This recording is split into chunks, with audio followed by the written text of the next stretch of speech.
This is Atomic Shinobi and today I'm going to narrate first part of what if Naruto traveled back in time after losing everything in war.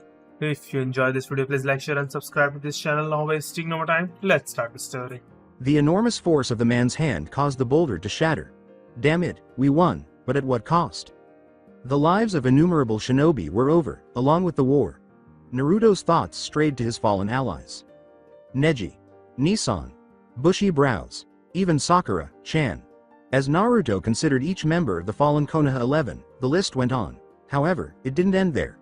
Kakashi, Guy, the cages, shinobi from the leaf, sand, cloud, mist, and rock number in the tens of thousands. To defeat their enemy, they sacrificed their lives. Damn it to hell, I swore I wouldn't let my friends die. With his eyes closed and tears streaming freely down his cheeks, Naruto trembled. He never expressed his love for her at all. Naruto has the ability to transform people, according to Pervy Sage. Sasuke was even spared in his final moments by Naruto. But she transformed him. Abruptly, he lifted his sleeve and wiped the tears from his eyes. With his fists clenched, his jaw set firmly, and his eyebrows slanted, Naruto opened his eyes with a fire burning in them. The voice of Kyuubi entered. Naruto, are you sure about this? His sole response was, I won't let my friends die. After Naruto's incredible strength and speed propelled him off the ground and into a run, the earth collapsed beneath him, leaving a crater in its wake. He made his way directly to Konoha. The trip would have taken a week for a typical shinobi. Naruto was no shinobi like the others. In less than a day, he completed the journey. He went straight into the temple where the sacred scroll with all the forbidden jutsus on it was. Disregarding the applause he got from the villagers when they saw him and praised his victory that saved the surviving ninja world. Taking the scroll, he turned to go. He saw a cloud of smoke, a white mask with colored stripes, and a black cloak that looked too familiar. The Anbu said something. Naruto, I don't know why you are trying to take that scroll, but you know I can't let you. Even after all you have done, I can't allow it. Naruto paused, then said only, I'm sorry. As the Anbu turned around, his world went dark, but it was already too late. His head was struck by Naruto's clone. Naruto apologized to the cold-blooded ninja once more while glancing down at the poor Anbu. With a resolve unlike anything he had ever experienced, he then headed out to the village's outskirts, scroll in hand. He sat down and unrolled the scroll as soon as he thought he was safe enough to do so. The first jutsu caught his attention. That reminded me of something. He didn't, however, linger on the past. Naruto scuttled between the cues. He performed jutsu after jutsu until he discovered what he was seeking. For the first time since the day before, Kyuubi spoke once more. No wonder this technique was forbidden. The amount of chakra it would take. You would have to sacrifice hundreds, no thousands of ordinary ninja to use this. Naruto's voice now sounded more solemn. But I am no ordinary ninja, and I have you inside me, Kurama. Even between the two of us, we might not have enough chakra to pull this off, and if we do there's no guarantee we will go back far enough. We have no way to guide it. Naruto removed the band around his head. This will be our guide. Then he set it down on the floor. Are you crazy, Naruto? There's no way we could go that far. Kyuubi's remarks were ignored. As he formed the seals, Naruto bit his thumb, causing a pool of blood to form on it, and then he put his hand on the ground. Summoning jutsu. He gave the jutsu all of his remaining chakra. The jutsu was failing, and there simply wasn't enough. Kurama was forced to give it everything he had after realizing that Naruto's life force was waning. Just about enough red chakra rushed out of his body and into the summoning. The area surrounding them was enveloped in a huge cloud of smoke. They stood in front of nothing and everything as the smoke cleared. Existence and forgetfulness. Both new and old. The final remnant of Naruto's chakra then left his body, and his entire world went cold. Then it got dark. Alright Naruto, open your eyes. Naruto's thoughts wandered through the emptiness, and he thought, that voice. It sounds so familiar. Naruto, I told you to open your eyes. Are you even listening to me? Naruto's eyes opened to reveling daylight as the darkness over his mind begins to dissipate. Who stood above him? Good, I thought you might have fallen asleep on me there, Naruto. Haha. I, Iruka-sensei. Of course, who else would I be? You really did fall asleep in the few minuets I was gone, didn't you? As Naruto gazed at the headband in Iruka's hand, his eyes began to well up with tears as he surveyed the forest. Well Naruto, it's official, you graduate. Naruto heard Kyuubi say. Naruto, it worked. It worked, it really worked. Naruto exclaimed with delight as he rushed up to embrace his sensei, Iruka. Uh. And nah. Naruto, are you feeling alright? I mean, I know you're happy about graduating. I mean, who wouldn't be after you passed using that shadow clone jutsu to pummel Mizuki into a bloody pulp? Yes, your jutsu worked perfectly. No, it's not that, Iruka-sensei.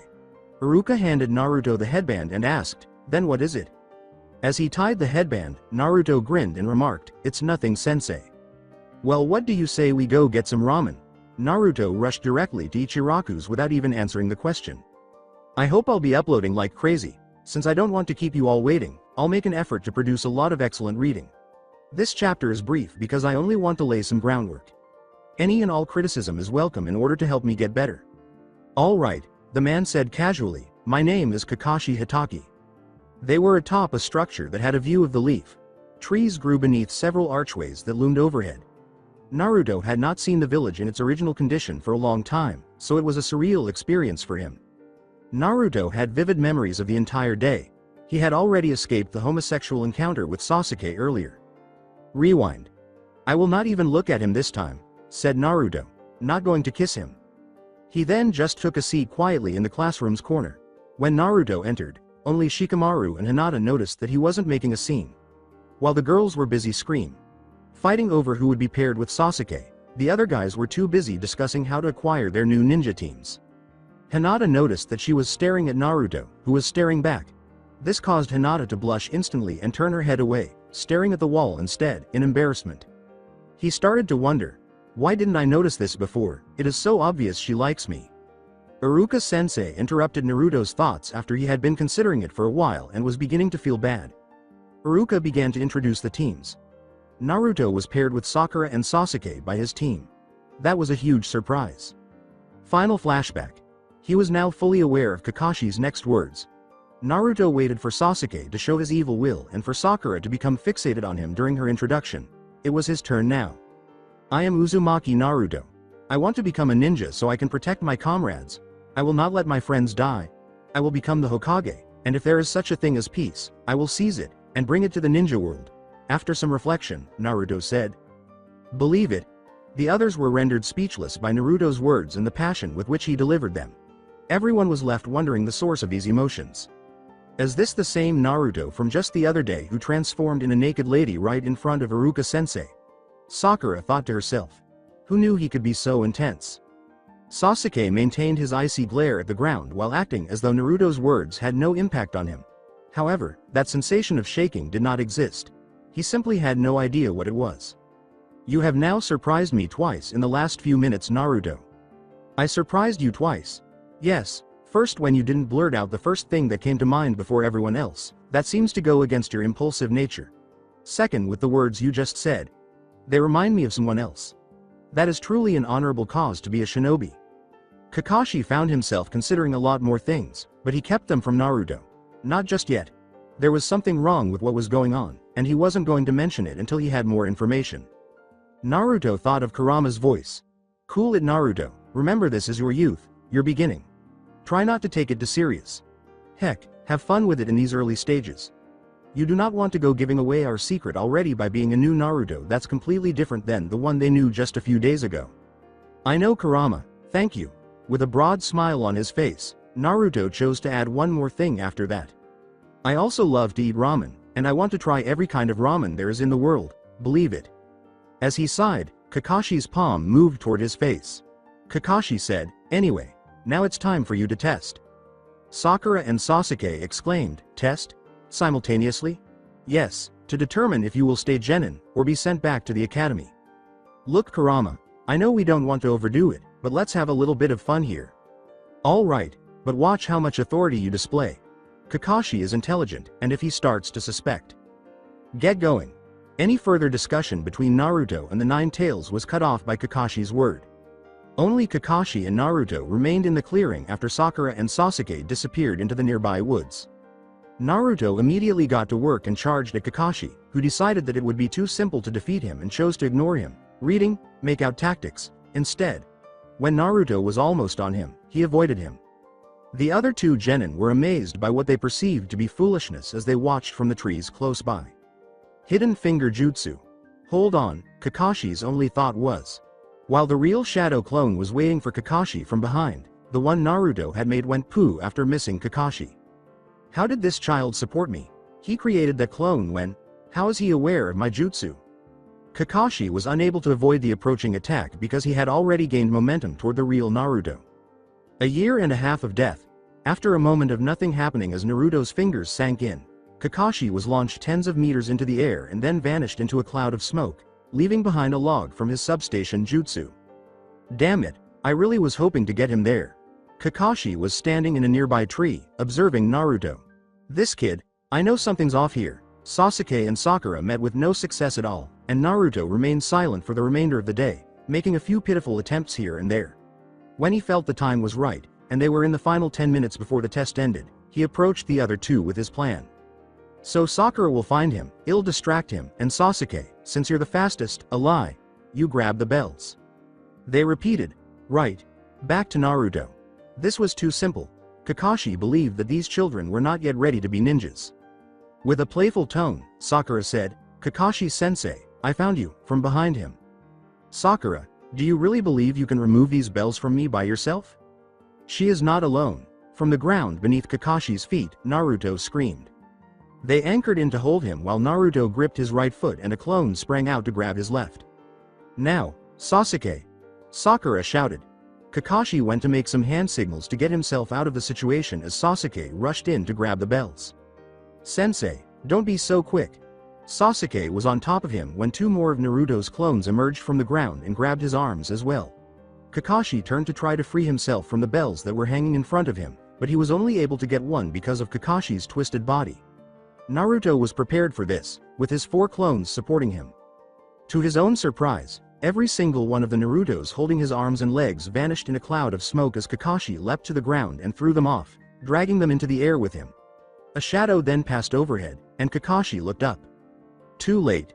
After falling on top of him and being unable to turn around, Naruto grabbed the bell as he went. All right, Sasuke and Naruto. It appears that you were the only two who were able to get a bell. Sakura, who hadn't considered that there were only 2 bells, hung her head sadly, knowing that the next step was to be sent back to the academy. As Naruto shouted, Hey Sakura! Chan catch, out of instinct, she lifted her hand and grasped the bell.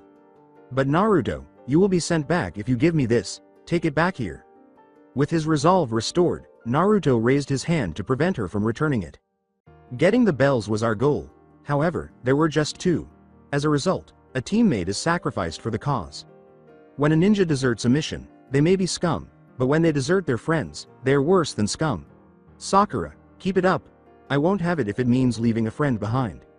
Sasuke approached Naruto to give him his bell after being moved by his speech but attempting to maintain his composure. You're such a pain and a loser, Naruto. Simply accept it. Kakashi's now. Jolly and jittery voice said, that won't be necessary, you all pass. What? However, not everyone has bells. Sakura uttered those words. Before continuing, Kakashi made additional mental notes about Naruto. This was really fascinating.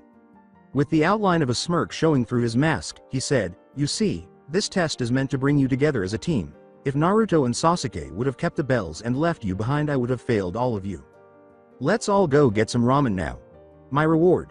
You two can continue, Sakura and Sasuke. I'll catch up with Naruto shortly. Looking down at his stomach, Naruto felt let down. Rumble. Gosh, I'm really hungry. My last meal was this morning. Kakashi's voice abruptly became very serious as he said, Well, in that case, let's make this quick. Naruto, you held back that whole time. I could see it even though you tried to hide it. You didn't even perspire. Furthermore, you completely don't fit your personality profile. You were supposed to be the village's top knucklehead ninja just a week ago. You're hiding something, Uzumaki Naruto, he said, his voice growing even more solemn. Now you're speaking with words of conviction and meaning that are usually only carried with a veteran shinobi who has seen death on the battlefield. Kakashi then left for the ramen shop, and Naruto did the same, keeping a good distance from his sensei. Naruto, you've done it. You're already giving Kakashi our secret before we've even arrived. I understand. I am aware, but I'll make this work. Have faith in me. You're still a hothead today. You will overdo it if things get difficult. Maybe I should command you. Are you serious? We speak too differently, so that would be a dead giveaway. In fact, it would be like putting a sign over my head that said, This isn't Naruto. They ended the conversation when they arrived at the ramen shop. The team began to bond as time went on and missions went well, and now they were facing their first actual mission, in the Land of Waves. I apologize if this is too much for you, but I'm going to get right to the action. I hope you enjoy it, and if you have any constructive criticism or comments, please share them. Naruto. As they accompanied the bridge builder to his residence, Kyuubi remarked, "You know what's coming." "Yes. I will not allow this to occur in the same manner." Kurama kept silent. Naruto already knew the consequences and was prepared to accept them, so he didn't need to say anything more. As a blade whizzed by just overhead and then sank deep into a tree, Naruto and the rest of the team fell to the ground. Zabuza Momochi was now sitting on the hilt of his blade, taunting his prey. Kakashi's red eye with 3 odd pupils was visible when he removed his headband from his Sharingan. "You 3 stay out of this and guard the bridge builder, he'll handle this alone." Naruto simply sat with his hands clasped together and his legs crossed.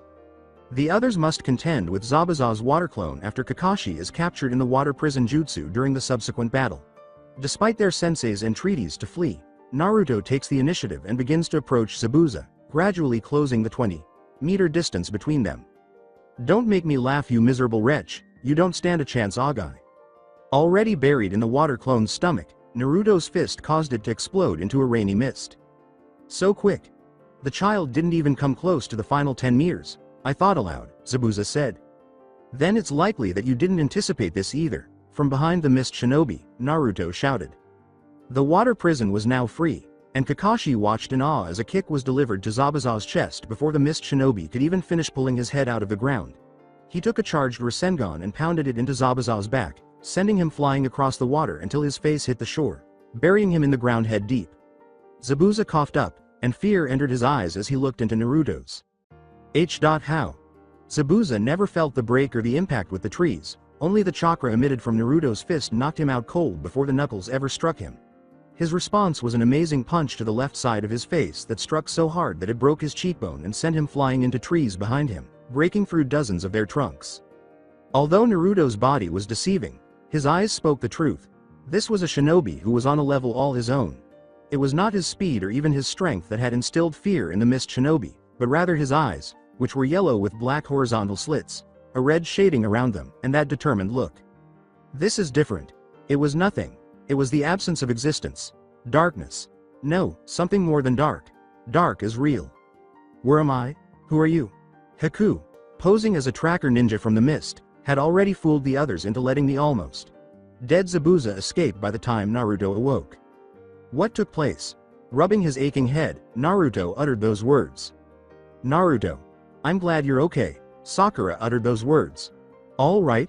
How come I wouldn't have been okay?" "Because you fainted after kicking that guy's ass, Naruto. For a loser like you to defeat him, he must have been weak." "Sasuke. He even beat Kakashi-sensei, so give him credit," yelled Sakura before changing her tone, realizing she was yelling at her crush. "I mean, all Sensei did was get caught off guard. However, Naruto did well. Because Zabuza's body obscured their view, the others were never able to see the blue orb of chakra that Naruto had struck him with, but Kakashi saw it clearly. Things simply did not add up, and Kakashi was too preoccupied to contribute anything to the conversation.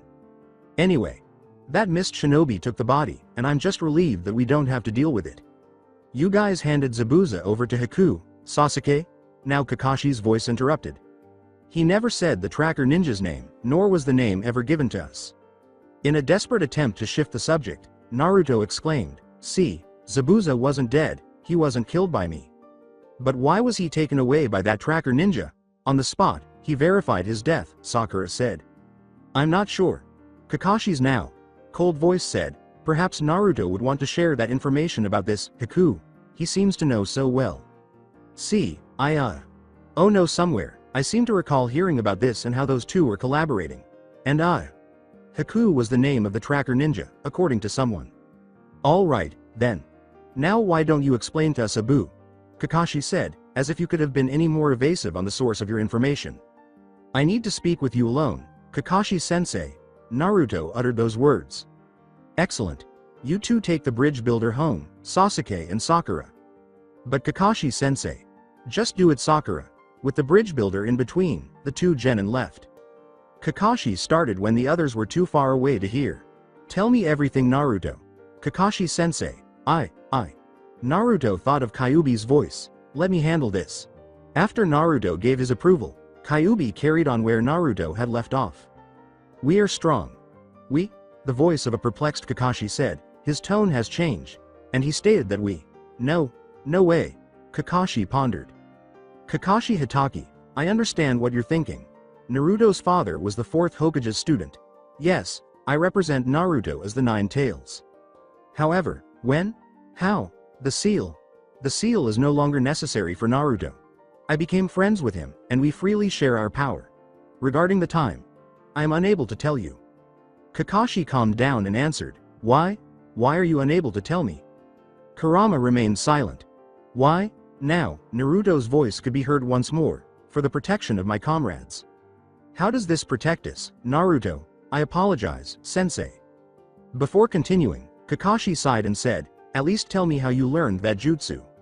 A smile appeared on Naruto's face as he recalled his time spent with the pervy sage and realized that his sensei was back to life.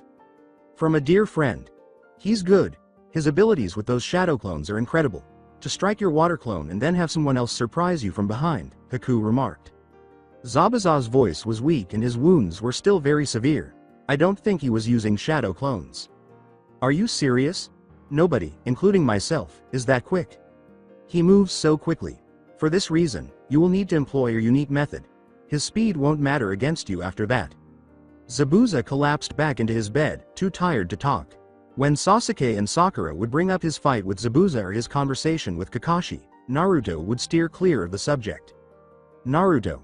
I promise to beat the living daylights out of you if you don't tell us what you said to Kakashi-sensei. Sakura's voice was fierce as she spoke. Ah. This girl is still terrifying. Despite my abilities, I still fear her, Naruto pondered in his mind. Sasuke was also quite interested in what had happened, but he kept his composure and let Sakura question him. That woman was a little frightening and could be evil when she wanted to be. Look, Sakura, it wasn't really anything. We just discussed how I learned about Haku in my training. All Kakashi-sensei could say was that I impressed him. I'm not the kind of person who knows a lot. Naruto made an effort to be as sincere as he could. Sakura was still standing with her arm out in a fist, whereas Naruto had only been standing a second before, and the sliding door shattered as he crashed through and into the next room. Alright, then don't be honest with us. I'll just beat the living daylights out of you. Calm down, Sakura.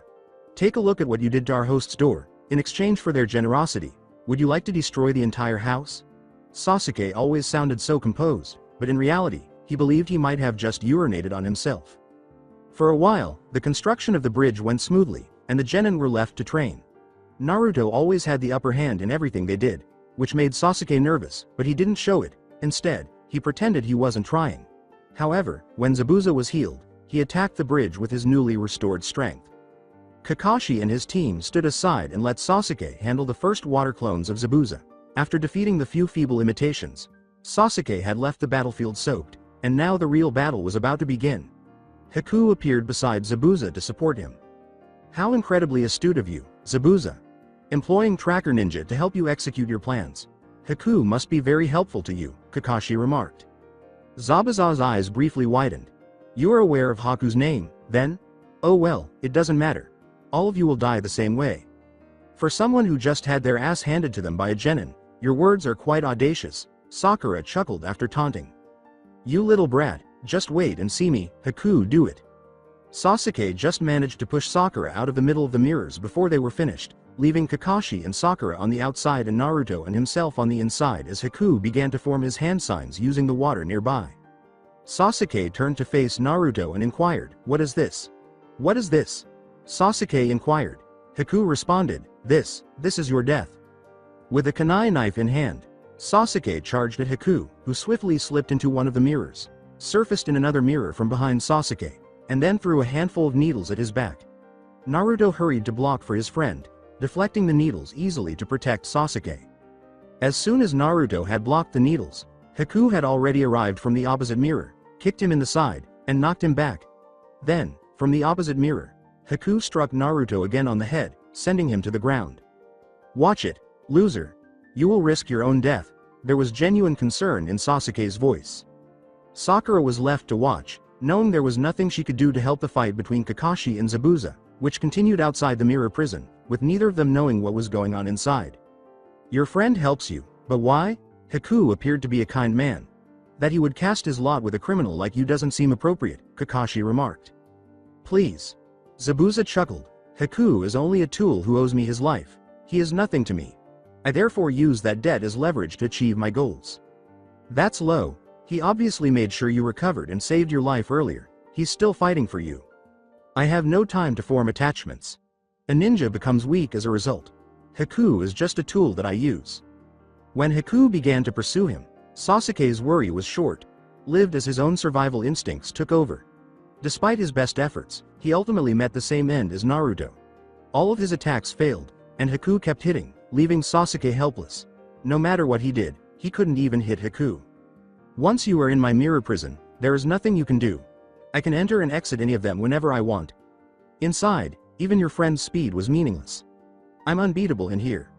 Sasuke made a last-ditch attempt to break out of this prison of mirrors, but before he could even get to the closet one, Haku had already entered and hurled a volley of needles directly at his heart, but they failed to make contact as their target vanished in smoke, leaving a shocked Haku searching desperately for his opponents. Both Naruto and Sasuke were gone. Kakashi struggled to gain the upper hand against Zabuza despite his Sharingan, and the Mist Ninja seemed to match him blow for blow. The enormous sword would lash out whenever Kakashi had an opening for an attack, keeping him at bay. It didn't help that Kakashi was concerned about what might be going on inside those mirrors, but he wouldn't be left wondering for much longer. Searching for US. As his fist smashed through the rear of the mirror, Haku was in and landed squarely between his shoulder blades. Naruto screamed out. Zabuza turned his attention from his fight with Kakashi to see where the ice was breaking. After Haku lost control of his jutsu as a result of Naruto's blow, all of his mirrors exploded. Haku, gazing down at his now damaged tool, Zabuza said. Kakashi hurried in, a roaring Chidori in his hand, and struck out to the center of Zabuza's chest, realizing that he had made a fatal error by ignoring the copy ninja. There was a splash of blood. Haku, gazing at his tool, Zabuza exclaimed, "Why would you do that?" He was shocked to see that Kakashi's tool was unharmed, as he had expected to find his hand buried in the ninja who had just dashed out in front of him to prevent the blow from killing him. Naruto, what are you doing? Kakashi said angrily. The splash of blood was caused by the Chidori being slashed by Naruto's hand before it could make contact with either of their opponents. In the ice mirrors, Haku saw that Naruto didn't appear at all worn out and that, aside from the blood that was now dripping from his hand, there were no indications that he had been hurt during their recent battle. Avoid my way. With the intention of severing Naruto and Kakashi in two, Zabuza shouted as he pushed Haku away with one hand and swung his blade with the other. Kakashi and Naruto disappeared along with another cloud of smoke, leaving only air for the blade to cut. Zabuza's cry, "This isn't just speed, it," was interrupted. It's jutsu, the teleportation. With a roar, Naruto kicked Zabuza in the small of the back, sending him flying forward. So I was partially right, it wasn't a shadow clone that hit me from behind, Zabuza said, stumbling to his feet. That teleportation technique was you. That clarifies how he managed to get past my crystal ice mirrors. To believe that he would have such a strong jutsu. Kakashi thought, teleportation, and froze. My instructor's jutsu. His gaze was now on Naruto. Your son inherited your skills, didn't he, sensei? I saw the Rasengan first, and now I see the teleportation jutsu, he said. To believe that at this age, you could master those, it's amazing. How? How can we use a trick like that to defeat a ninja? Oh no, Haku, I would have moved more quickly and killed those two if you hadn't been in my way. Master Zabuza, I apologize, I'm also a bad person. You have no right to refer to yourself as his tool. To me, what else would Haku be? I use him as a tool, and he owes me his life. He is what he is. If I hadn't halted the attack right away, Haku would have died for you. You're right, I guess he is a good tool. Stop referring to him like that. He's not a tool for you. His readiness to give his life for you. Zabuza, that's not what a tool does. That is not all that Haku is. He's your pal. To make this clear to you, I halted the attack. You what? You halted it only to claim that Haku was a friend of yours. To you, what good is that? Your objective is to defeat us. We are your adversary. I would have ended this at our first meeting if that was my intention. I want you to think highly of Haku. Even though you are unaware of it, he is a loyal friend who loves you. Why are you concerned? It doesn't matter, it is the decisive factor. You bring death and hatred without realizing the kindness that is right at your side. Your lifestyle only brings sadness and emptiness. You won't bring death to your heart to fill the void. There is more to life than suffering, and I want you to find peace and understand that you need someone who loves you. I can attest from personal experience that your friends can support, uplift, and give your life genuine purpose. Put an end to this hatred, which only serves to feed the cycle of violence." Incredulously, Zabuza turned to face Haku before lowering his eyes to the floor. This boy's words. They exude more passion and meaning than I can comprehend. A murderous criminal like me could not possibly be of concern to him, Zabuza pondered. He understood that Naruto meant everything he said, though, and Zabuza spoke while turning to face Haku. "I'm sorry, Haku, my friend." The mist ninja then extended his hands and dropped his sword to the ground. "I surrender." Kakashi's expression was one of pure bewilderment as he turned to face Naruto. What the devil? This boy. His words. He has the ability to transform people, Kakashi thought. With the bridge now constructed, a dangerous criminal who changed his mind, and the bright future of a ninja who wore an orange jumpsuit, the Hokage had no choice but to smile. Knowing the nature of the Blood Mist village, they did not send the two surrendered shinobi back to their own village to face death, but instead took them to the Hidden Leaf where they could be held accountable for their crimes in a more reasonable manner. The third Hokage granted Haku and Zabuza incarceration at the Hidden Leaf prison after hearing everything that had happened during the mission, and he had no other option. "He really is your son, isn't he, fourth Hokage?" Phoenix Flower Jutsu in the fire style. Sasuke kicked back just in time to catch another Naruto clone that attempted to get his blind side after the flaming shurikens destroyed a swarm of them in front of him. He was now surrounded by shadows, and as Sasuke looked up, he saw several clones approaching, prepared to attack him with their bottoms. He threw his kunai knives into the air and dispatched them with ease. Following up on his attack, Sasuke leapt back quickly before charging forward once more and jackhammering Naruto in the face. Naruto had just popped out of the ground where he had been standing a moment earlier. A log was left behind when Naruto vanished in smoke. "Where the hell is he?" "Behind you." When Sasuke turned around, Naruto had already disappeared once more. He reappeared a moment after Sasuke had turned his head away, and then he gave him a hard knee to the stomach, sending him arching into the air. Naruto was left standing by himself when a log struck the spot where Sasuke's body should have fallen. Fireball Jutsu in the fire style. Naruto was unable to fully avoid the enormous flame that erupted from Sasuke's mouth as it came straight from the surrounding woods and caught his rear end. Ah! Hot! Hot! Hot! Naruto ran around in a panic, his butt burning. "Oh no! If this is how you act during our training, Naruto," Sasuke said, pressing his face into his palms, "how am I supposed to recover?" As soon as the yelling Naruto vanished into a cloud of smoke, Sasuke snapped to attention. "An additional clone? Is there nothing else you can do?" He glanced over just in time to see Naruto make some recognizable hand signals as his voice came from his side. "Hold on. My jutsu is that Phoenix Flower Jutsu in the fire style." Sasuke was about to be hit by the fiery shurikens he was accustomed to wielding. "How is Naruto? You're not even able to use fire style." As he readied himself to sidestep the impending assault, Sasuke uttered those words. "Fire style. WHO says that." As each flaming shuriken changed back into Naruto, Naruto screamed. He didn't have time to avoid the hurricane of Naruto's that was directly in front of him after he had already allowed the shuriken to approach too closely in the hopes that he would dodge. Sasuke grunted angrily at his defeat after being tackled to the ground, saying, "Get off." Release. All of the Naruto clones vanished after that. After their training day, Sasuke shouted back to Naruto as he made his way back to the village. "For the record, when you launched your most recent attack, you were the one who declared it to be fire style. Thus, you answered your own question, loser." Sasuke always found something to hold onto, and he detested losing to Naruto. In reality, though, Sasuke was rapidly becoming much stronger.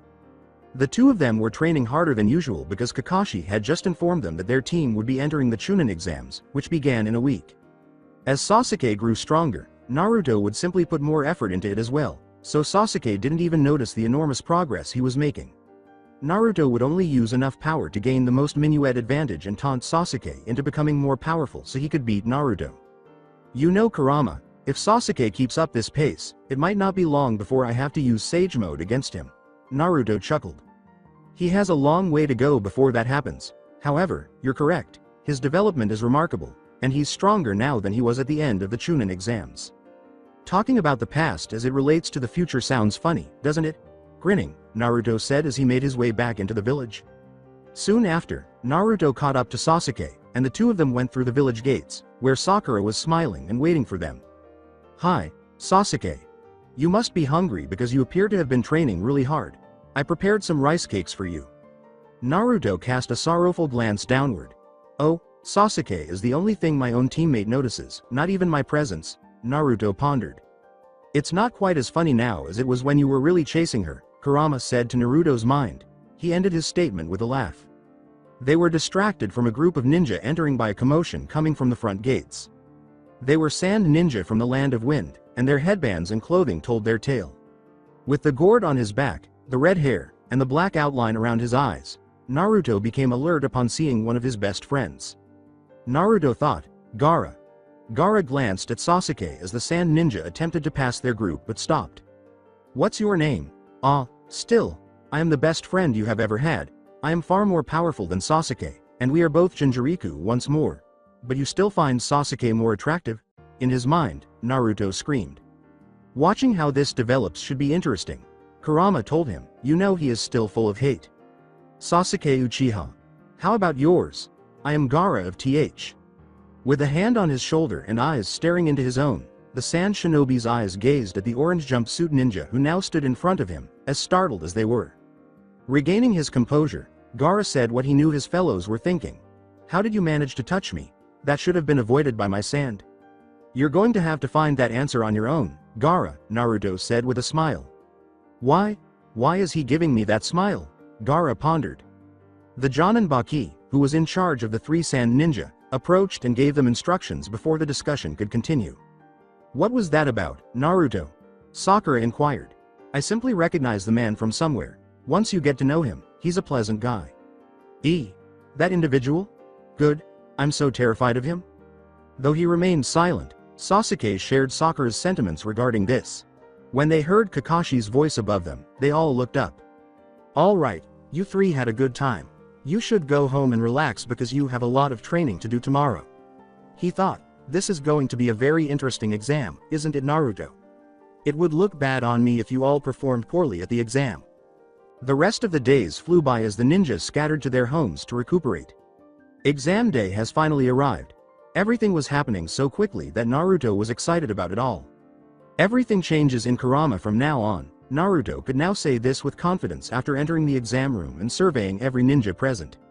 "None of you can defeat me." As everyone turned to look at him, Naruto began analyzing each person's face until he identified the one he was seeking.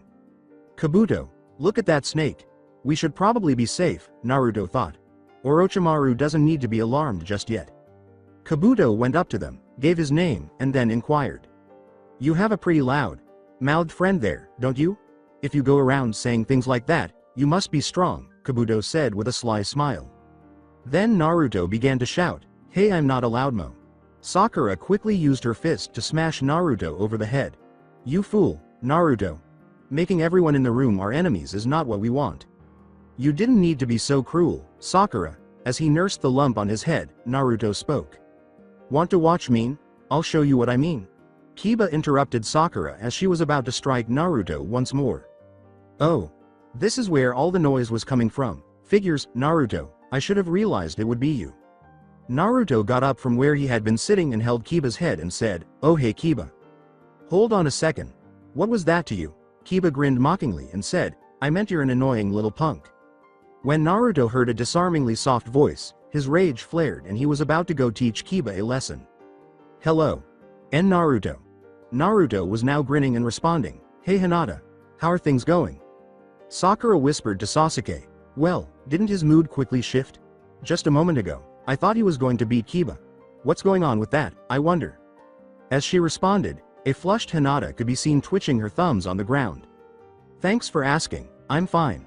"Nah. Naruto." As the tension increased in anticipation of the impending test, the conversation in the room persisted. Ibiki and the other examiners emerged in front of the classroom, accompanied by a rush of smoke and wind, and explained what was to happen next. The written exam started after everyone had taken their assigned seats. "Well Naruto, you have come a long way since the first time you took this. You might actually be able to answer a few of the questions," Kurama replied. For approximately a minute, Naruto kept the paper close to his face while he studied the questions. "No, I'm not familiar with any of them," Naruto remarked, nearly giggling at his own ignorance regarding these written assessments. Kurama's face would have been in his palms if he had any, but instead he sighed and put a paw over his eyes. As Hinata sat beside Naruto, she saw that time was running out and that he had not written down a single response. With her paper beneath it, she began to slide her hand toward him and spoke. Naruto. You see, I'm not interested in you failing, so you can replicate my responses. Naruto put his hand on the Hyuga girl's and slid it back to her own side of the desk after staring into her stunning pale eyes and her already tomato-red face. That's alright Hinata, I don't need them. Besides, it's not worth it if it gets you in trouble. Naruto went on for a while, but Hinata didn't hear him say anything more than that he didn't want her to cause him trouble. The combination of the kind words and the warm hand covering hers was too much for Hinata to handle. There, with a faint squeal, she passed out and fell in the direction of the desk. After catching her and gently placing her head on the table, Naruto paused to reflect. It may be kinda kinky, but it's actually really cute when she faints because of me. After a few more minutes, Hinata awoke to Ibiki's loud voice as he asked the final question to the remaining applicants who had not been expelled for cheating too many times. Many others quit after hearing that they would be genin forever if they failed the 10th question. Naruto delivered the same speech that had gotten him through this before after the room had been cleared out and the same individuals were present as before. You all pass. Now you move on to the second phase of the Chunin exams.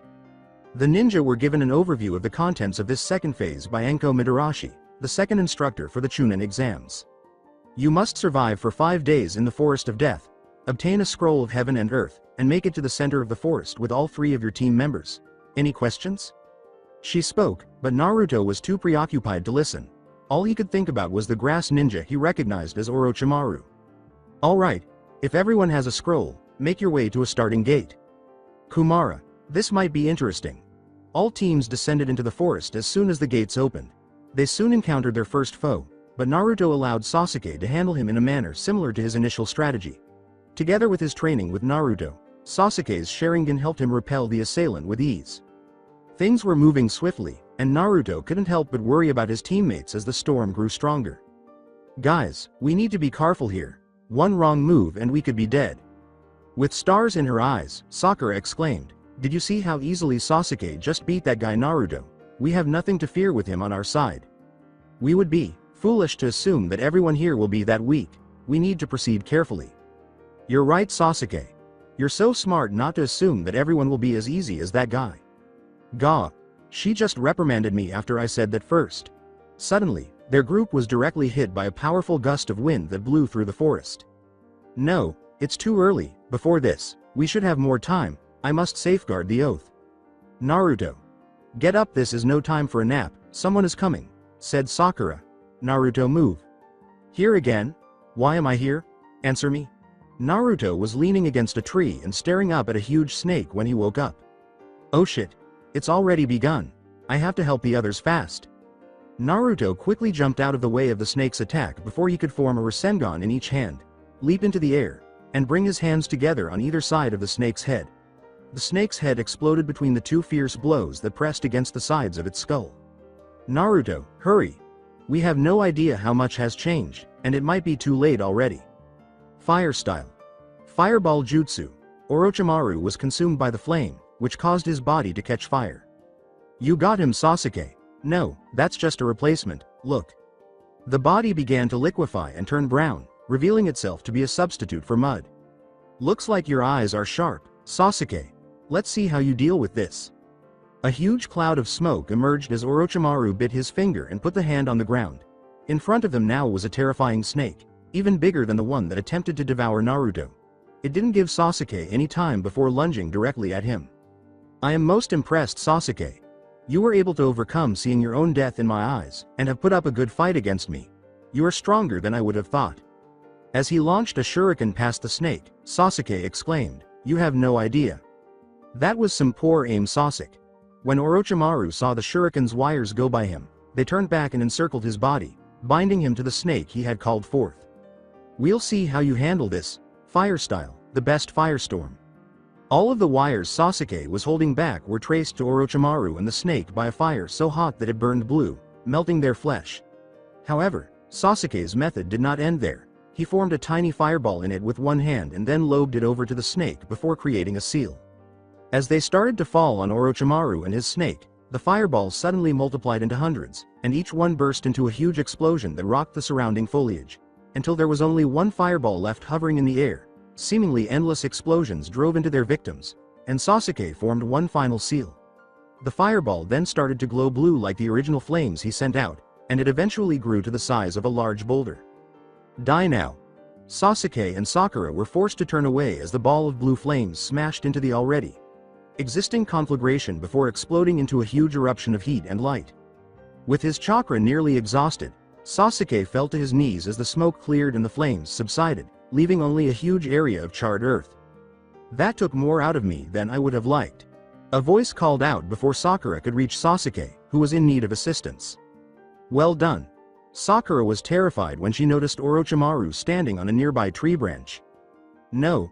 Sasuke abandoned him as a heap of ash, and he ought to be dead. Sakura turned to face Sasuke and saw the same fear in his eyes. They had run out of energy to fight, and there was nothing else they could do. I didn't know you were capable of so much. You have far more power than I anticipated, but allow me to give you even more. Think of it as a farewell present for making me enjoy myself so much here. As he attempted to bite Sasuke's neck, Orochimaru's head exploded out, his neck stretching like a rubber band. Before it crashed through the thick trunk of a nearby tree, it only touched Naruto's foot. All right, so this modifies things somewhat. I suppose you were too much for my snake to handle. Let's see if you can be anywhere near as fun as Sasuke was, Orochimaru said, pulling his neck back to his head. No matter what, this just delays me a little. I'm not going to have any fun with you. Orochimaru jumped out of the way before 4 Naruto clones with Rasengans already in hand crashed through the base of the tree branch where he was standing. It's not that simple to escape. As he jumped back, 2 more clones appeared behind him, and Orochimaru sent out his snake tongue to destroy them, but one of the clones leapt off the other's backs and launched him into the air. Looking up, Orochimaru saw the clone leap straight down with amazing speed as he leapt off yet another clone that had appeared behind him, and before he could reach it, another Naruto darted out and kicked him parallel to the ground with great force, sending him into a final clone with a final Rasengan that he drove directly into Orochimaru's chest, sending him spinning and crashing through the trunks of enormous trees until he came to a stop. Orochimaru spoke as he rose again to confront the person who had just let loose this assault on him. I'll let you live this time since you've shown yourself to be more trouble than you're worth, but I can't say the same about my subordinates from the Sound Village. They'll come visit you soon. Sasuke collapsed upon witnessing what had just transpired, and he vanished, merging with the tree behind him. Is Sasuke okay, Sakura?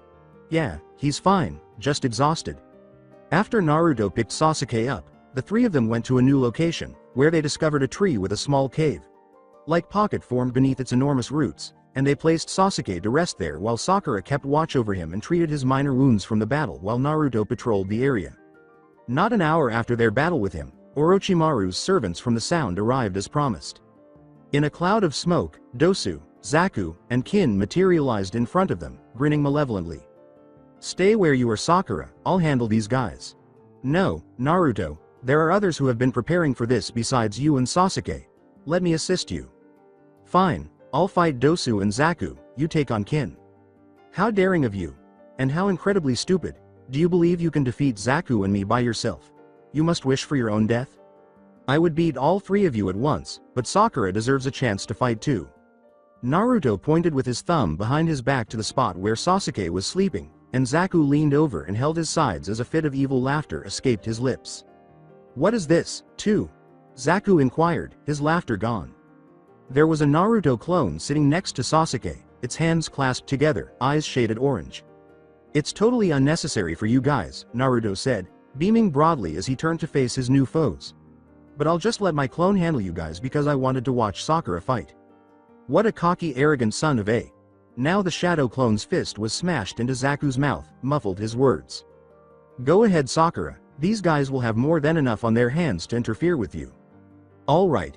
Here I am. Sakura vanished in a smokescreen that she threw down.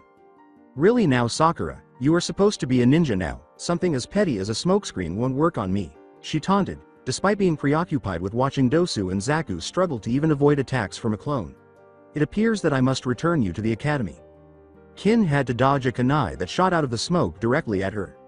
Right out of the UZAMAKI handbook, this one is.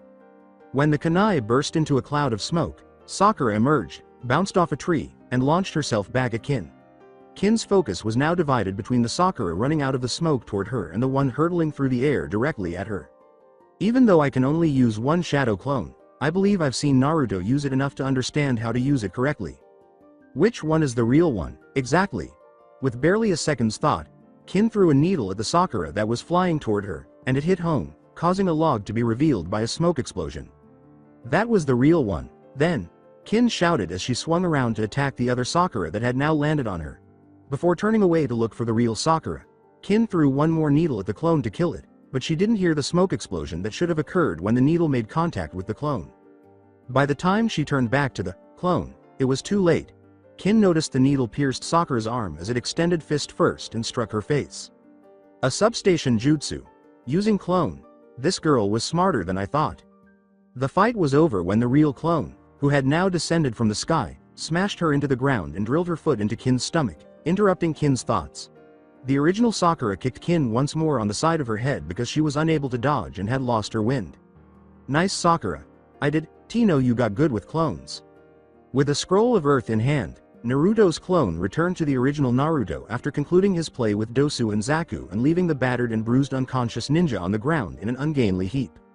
Well, I can only use one at a time right now, and I don't have enough chakra to do it more than a handful of times, but thanks Naruto. Well, let's move out to a new spot. We can let Sasuke rest there, and get some relaxation ourselves now that we don't need to worry about getting our scrolls. Naruto grinned. They discovered a pleasant location near a river near the middle of the forest, where Naruto dove to get them some food. Naruto began to remove his jumpsuit so he could hang it to dry and remarked, "Well, I did not really think that one through. I got us a fish, but my clothing is soaked." Before he knew what had happened, he was flattened on the ground and had dirt in his mouth. Above him, a furious Sakura Haruno stood with a cocky throb on her head and a fist where Naruto's head had been just a moment before. "You idiot. You're in the presence of a lady. What are you thinking, you bonehead? Taking you cloths off right in front of me?" Spitting out a mouthful of dirt, Naruto rubbed the back of his head. "You know I have boxers on under this thing. It's not like I would be naked or something," he continued, "even though you would like that sight." "What was that last part?" "I said I'll go to another site. You know, like a different place to take my cloths off," Naruto said, frantically waving his hands in front of him. Sakura abandoned Naruto in a battered and shattered heap on the ground, showing him no mercy. "Humph, serves you right, pervert." The tantalizing aroma of the fish Sakura was preparing, which Naruto had previously caught, caused him to wake up from his beating at the same moment that Sasuke did. "Alright boys, come and get it." Until Sasuke finally expressed his thoughts, they ate their meal in a largely silent manner, broken only by awkward mumbles when Naruto caught him staring at him. "Naruto, what happened back there?" "Sakura and I took care of some sound ninja and got a scroll of earth off them." "You know that not what I meant, Naruto. What happened to you when that gust of wind came through when Orochimaru first attacked?" "Well, you know, I was just caught by surprise and all, and I hit my head on the trail." "That's not what happened. Sakura and I both saw you collapse before the wind even reached us. Look, I just had a funny feeling pass over me, and I passed out, nothing else to it. I think there is more to it. You passed out in a similar fashion in your battle with Zabuza. That's not something normal. In fact, everything about you has been anything but normal since you became a genin. You have changed, and become far stronger than you had ever been before. You were able to beat an opponent who captured Kakashi-sensei. Then you drove off Orochimaru before he could finish his attack on me. I don't like to admit it, but you were able to beat an opponent I could not. That was only because you weakened him so much from your battle. I am not blind, Naruto. I saw the way Orochimaru looked after my fight with him. He was still perfectly fine, as if he was not even trying. But with you, even if he may not have gotten seriously injured during your attack, he saw a power in you that he decided that it would be best not to finish what he started. I don't know what that power is exactly, but I've experienced it firsthand. You're always a step ahead of me in training, beating me in every match. I want to know what's going on, Naruto." Sakura was dying to find out where Naruto got his strength, but all she could do was sit and watch as events played out in front of her. "Sakura let you off the hook too easy in the land of waves. Now I'm demanding you tell us what you told Kakashi-sensei after he sent us away to talk to you. Naruto, you can entrust them with some of this since they're your teammates. I have a power inside me. You both know I have the 9 tails sealed in me. I gained the 9 tails strength and learned to control it. I am now friends with him, and we share our power." Sakura only let out a gasp, but Sasuke watched, still wanting to hear more. That still does not explain you blackouts, Naruto. I can't explain those either, Sasuke. I guess it's just that it is a weakness to my strength. I suppose I can believe that. Sasuke then drew Naruto close to him and muttered in his ear, but there is one thing I don't believe. I know you didn't use any power of the 9 tails in your battle with Orochimaru, and I can see your chakra with my Sharingan. Sasuke left to take the night's first watch after saying that. I need to come up with a better way to conceal this. Even a little thought would be helpful. Hey, Kurama, what does that mean? The fluster blonde was the only thing that made Kurama laugh. After a few uneventful days, their group arrived at the tower in the middle of the forest and went through their gate. They opened the 2 scrolls after reading the sign on the wall instructing them to do so. As a puff of smoke emerged from the scrolls, Iruka-sensei was the first to emerge. Well done, you 3, you passed the second exam. Sakura exclaimed. Iruka-sensei? What are you doing here? Iruka gave them an explanation of his purpose for being there as well as the relationship between the mind and body and heaven and earth. He sent them to the main room to join the other teams that had passed after he was finished. What do you mean a preliminary? We all made it here, we should all pass, Shikamaru replied. Hayate Gecko responded, I understand that, but frankly, there are too many of you here. We need to cut back by half, so we are going to have a series of one-on-one matches to take care of that. I will be the proctor for the fights, and we will begin immediately.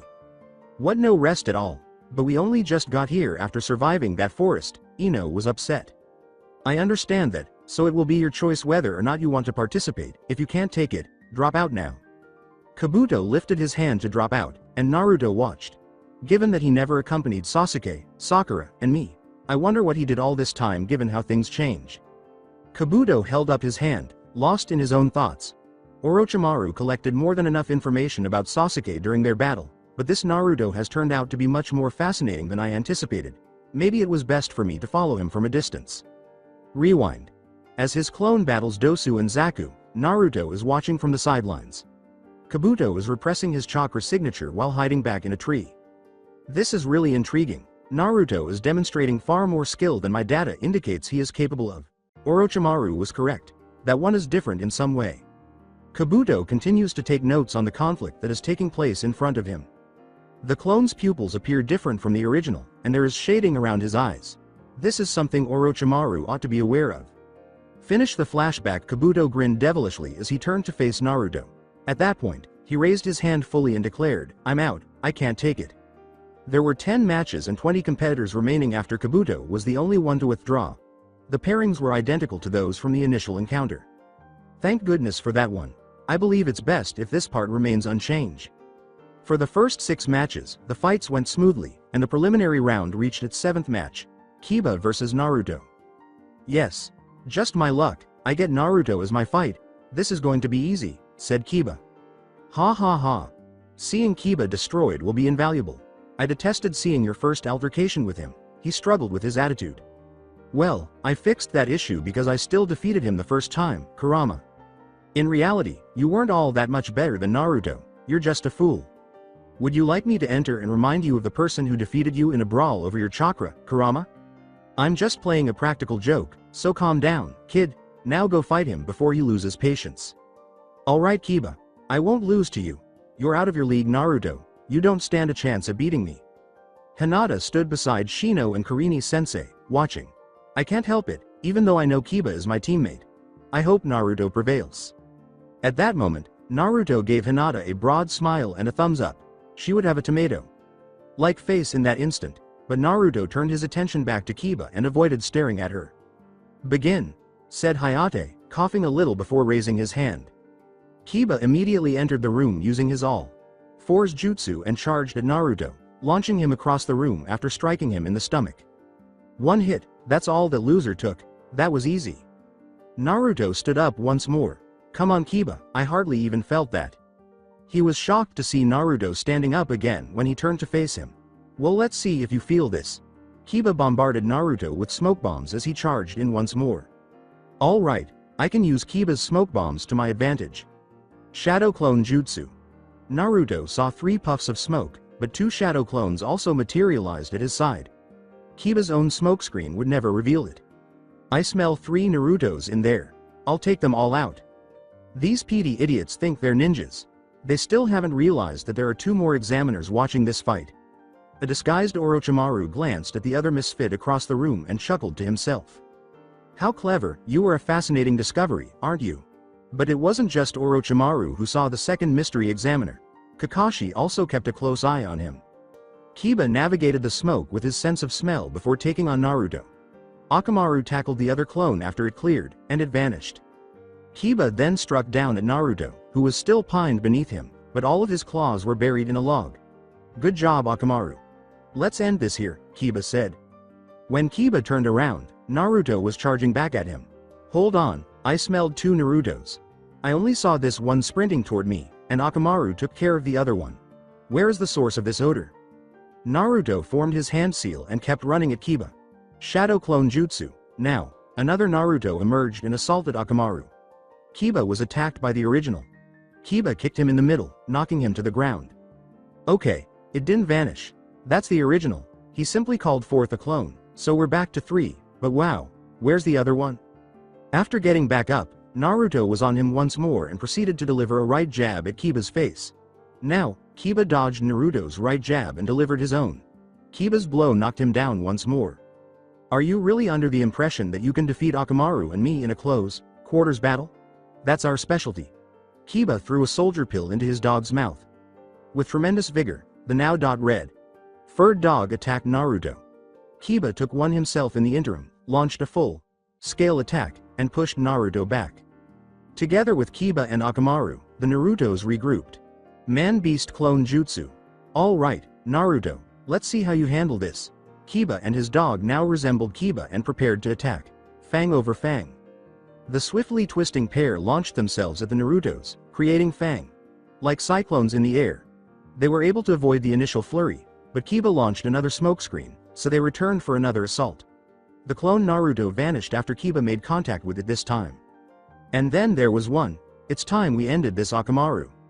Kiba gave a little yelp and turned to see that another Naruto had just kicked Akamaru, knocking the puppy unconscious. No. The other Naruto I smelt from before, I forgot about him for a second. Leaping forward, Naruto seized his left arm. That's not the other Naruto, Kiba, he exclaimed with a smile. 3 more emerged from the ground beneath them and seized Naruto's remaining arm and both legs before Kiba could hit him with his free hand. Kiba heard 4 more Narutos yell in unison, and he turned to look behind him in horror. Hidden Finger Jutsu Barrage. Kiba desperately tried to break free from the Narutos holding him captive, but to no avail. The fingers buried themselves in their target. 1,000 years of death. Then Kiba was hurled forward until his face struck the building's wall, which cracked beneath the force of the impact. Then he collapsed to the ground, motionless.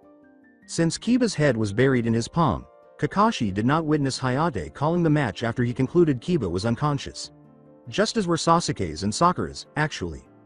And the winner is Naruto Uzumaki. Kiba snapped out of it when he heard the cheers and turned to face the Narutos. You really are good with those shadow clones, Naruto. I just did not see it coming when you took out Akamaru with that second clone you hid from the beginning. I told you, Kiba, that was not the second clone. I summoned plenty of us while you were not paying attention, thus the whole Hidden Finger Barrage situation. Kiba, still massaging his posterior from the place where he had been violated only minutes earlier, said, Wait, what do you mean? Naruto let go of every clone in his immediate vicinity. What do you smell now, Kiba? I still smell 2 of you.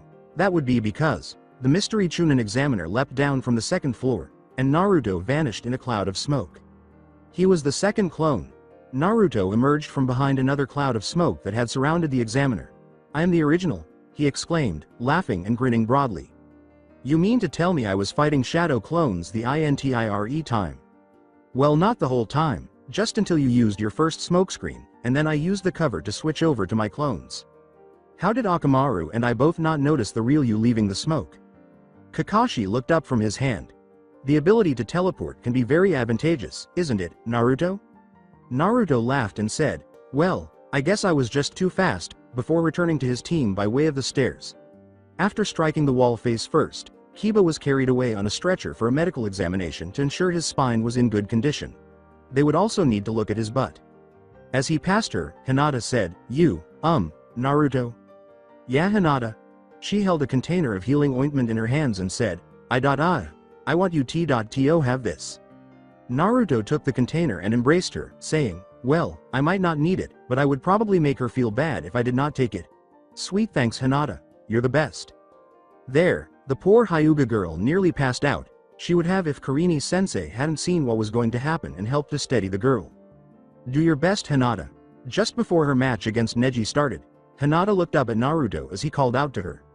I appreciate your support. I'd do anything for you, Naruto. After assuming their fighting stance for the gentle fist technique, the two Hyuga launched themselves into battle. Hinata gave it her all and then some.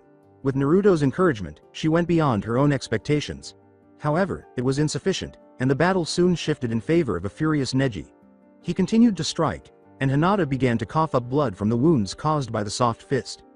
Neji continued because he was angry at the Hyuga clan's main family. His hand shot out at Hinata's heart, forcing him to nearly do the unthinkable as he went in for a final blow against a defeated woman. It never made it there. Except for Kakashi, everyone who was watching could only stare in shock at what had just happened. He knew this scene all too well. You know, compared to catching Kakashi-sensei's Chidori, this is like getting tickled. Neji's pale eyes, still brimming with rage, were met with Naruto's gaze. You have no right to interfere with this fight, Naruto Uzumaki. This fight was over before you even started your last attack, Neji. You could have killed your cousin. The voice of the proctor interrupted. Due to Naruto's interference on Hinata's behalf, the winner is Neji. Naruto swiftly let go of Neji's hand and spun around to grab the Hyuga girl as she began to collapse to the ground due to fatigue and wounds. Naruto, you did great Hinata, I'm sorry I interfered, but I could not bear to watch you get seriously harmed. It's okay Naruto, thank you for helping me.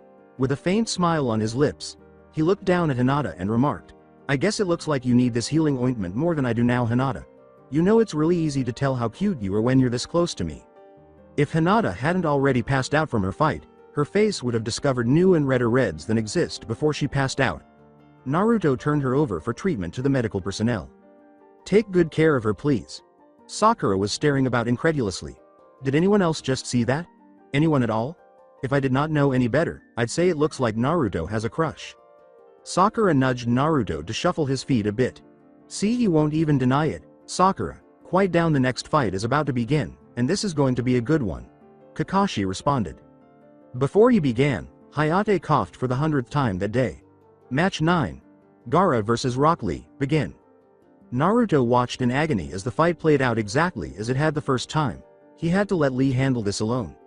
Naruto was aware that this was how things had to go and that Gai-sensei would put an end to it before Gaara killed Lee. Following Lee's loss, Choji also suffered a defeat. I defeated Kiba, and all the other matches ended with the same winners, so it appears that everything will go according to plan.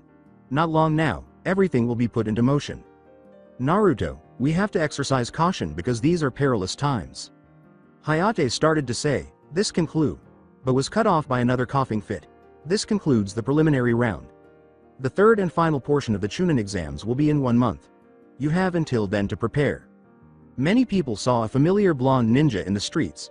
He had a bounce in his step and was happier than normal. This is it, I'm meeting Pervy Sage at the hot springs for the first time today.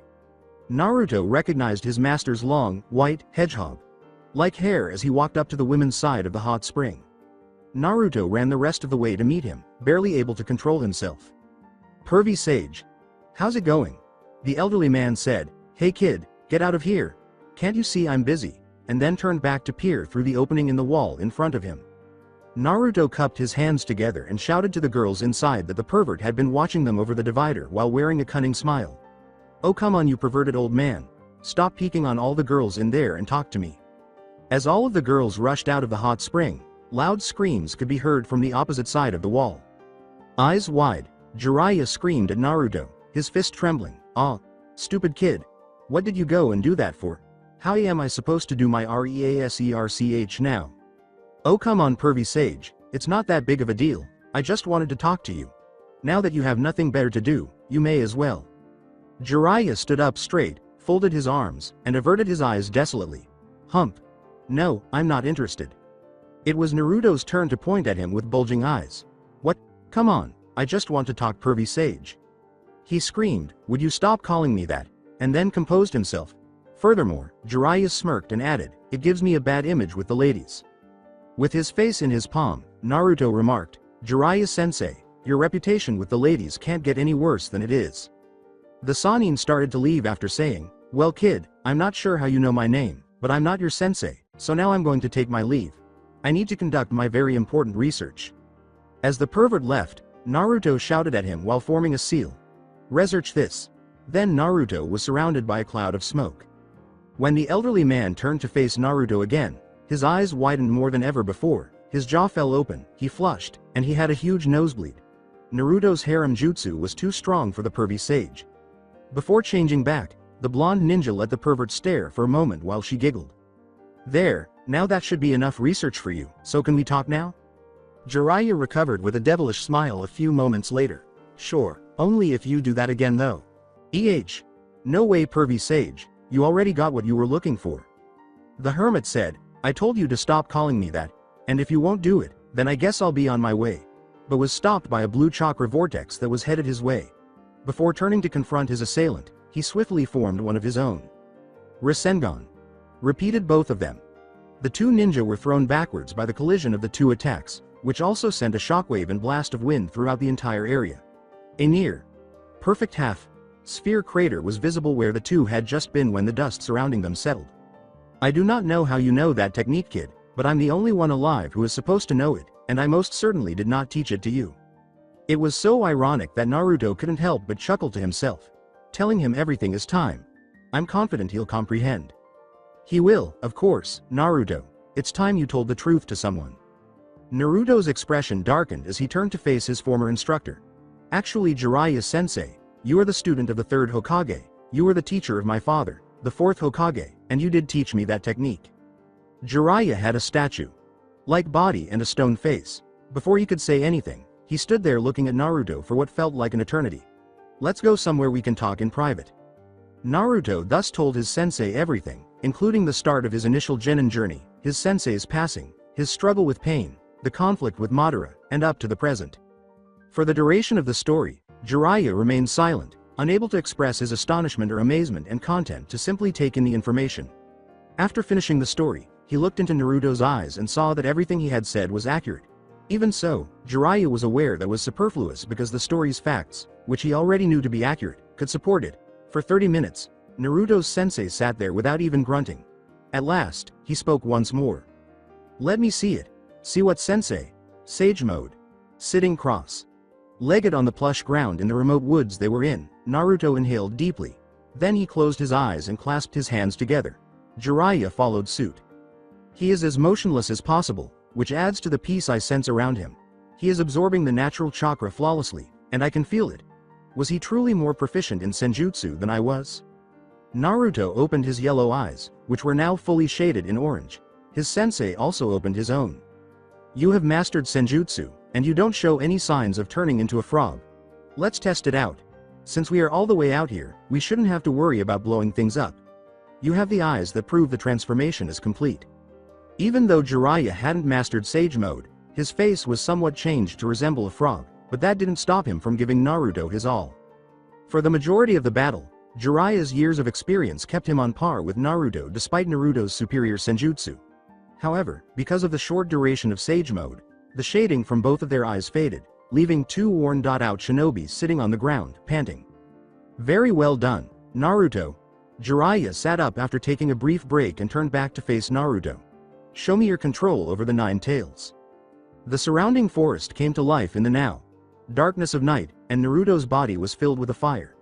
Like glow, his eyes glowed red, the Uzumaki clan's symbol appeared on both shoulders and his stomach, the markings of the Sage of the Six Paths appeared below his neckline, and the stifling chakra emanating from his body. "This is unadulterated power. Even though I only taught you once, I am still proud of how far my student has come. I know you will inherit my will for peace because you are truly amazing." "You're going to make me blush, sensei." "Aw shucks. Simply put, I'm glad to see you still alive. Do you want to go get some ramen now?" Naruto asked, shuffled his feet, then went on with a hopeful tone. "Well, actually, I guess it has already been a common practice for us," Jiraiya said, laughing even harder at the thought of what he knew would become a regular practice between the two of them before becoming serious once more. "Of course, Naruto. First and foremost, though, I want to see you go above and beyond." Both Kakashi and Sasuke were thinking the same thing when they stopped in the middle of their training and glanced toward the forest where Naruto was. Where is the source of that power? What is it? Sasuke inquired. However, Kakashi was able to guess who the second part of the question was, not what. What haven't you been telling me, Naruto? The immense power emanating from outside the village was an inexplicable force that was felt by all members of the village, ninja and civilian alike. Looking out his window, the third Hokage sat in his chair and said, I hope for the sake of our village, that power is on our side. They both felt the power, and a figure appeared in a dark corner with his companion, hidden deep in a mountain where no one would find them. The voice of a plant-like creature said, this could be quite a setback to our plan. The man emerged from the shadows, revealing a Sharingan, a dark cloak with red clouds on it, black hair, and an orange spiral mask covering his face, where only one eye was visible through a hole. Actually, Zetsu, I think we can all use this to our advantage. Zetsu did not argue with Toby, but he did not understand how.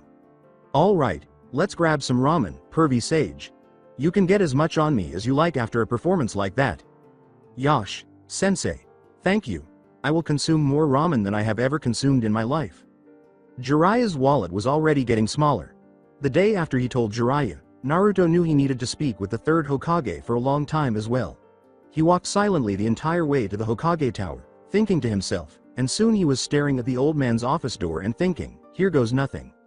In his normally composed tone, Sarutobi remarked, Naruto, just the person I wanted to see. You wanted to see me, right? A lump in Naruto's throat had to be swallowed. Naturally, it has been a while since I last checked in to see how you were doing. Your battle with Kiba most impressed me, but I obviously did not have time to talk to you about it because of the exam's requirements. The Hokage's comment made the blonde, who thought the old man knew more, take a mental sigh of relief. This leads me to my next point, Naruto. When did you acquire the ability to teleport and, more importantly, how to fight like that? I am aware that you haven't been learning all of that from Kakashi. He included some extremely intriguing details regarding the circumstances surrounding the mission's outcome in his report on your trip to the Land of Waves. Well, old man, that's kinda why I came here to talk to you in the first place. Naruto had to pause to consider how to say this next part delicately. You die next month. The lump was back in his throat, but he had come here to tell the old man anyhow. It had felt so much easier the first time with Pervy Sage. You idiot, Naruto, you could not have picked a worse course of action. Sarutobi did not display any signs of being shaken by Naruto's statement, instead, he said calmly, go on. Well, I suppose I could have phrased that more clearly, but I'm attempting to convey that Orochimaru is attacking us during the Chunin exams by playing with the sound in the sand villages. He will pose as the Kazekage in order to approach you, engage in combat, and ultimately murder you. And how might you know this information, Naruto? After finishing the part of his news about the immediate threat, he proceeded with his full narrative as he had done the night before, including telling Sarutobi what had transpired. This issue worries me a lot and demonstrates that things have progressed much further than we initially believed. Naruto, you ought to have revealed this much earlier. I am aware of your abilities, but you shouldn't have to handle this alone. This has an impact on our entire village. I apologize, old man. I simply didn't know how to say it out loud. To be honest, I wasn't sure you would believe me.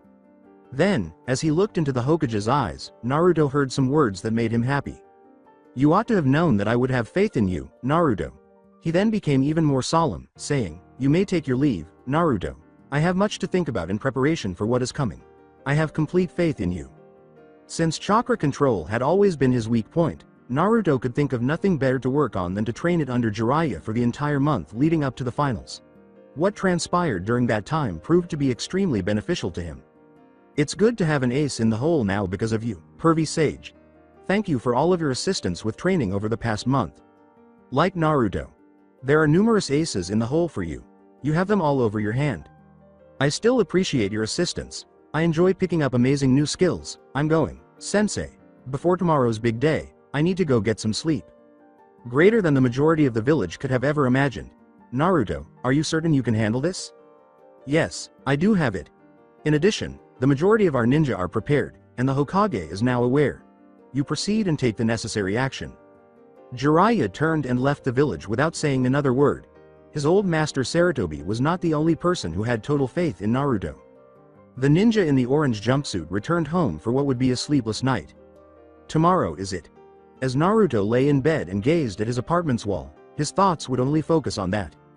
With his toothpick in his mouth and his hands in his pockets, Genma Shiranui stood in the center of the enormous arena. He looked up at the third Hokage, who nodded in agreement and said, "First match, Naruto Uzumaki vs Neji Hyuga, begin. This fight should be good. I've heard a lot about this Uzumaki kid, but Neji is a genius." Neji spoke first as the two fighters assumed their fighting positions, saying, "You will pay for interfering with my battle with Hinata. Weakness is your destiny, which you were born with. No matter how hard you try, you can't defeat me." It's amusing that Kiba appeared to share this opinion. "I suppose all I have to do is show you that you can alter your fate, just as I already am." "Nice, Naruto. But I'm going to beat you for Hinata for more reasons than just altering fate. You despise her because all she wanted to do was try her hardest and prove to you that she is strong. She was born into your clan's main family, which is why you despise her. Hinata is powerless to alter her birth family.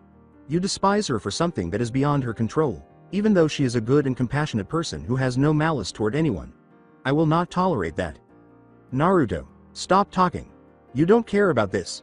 With his soft fist already glowing blue, Neji roared as he charged in. "You talk so well of me, Naruto. I don't know."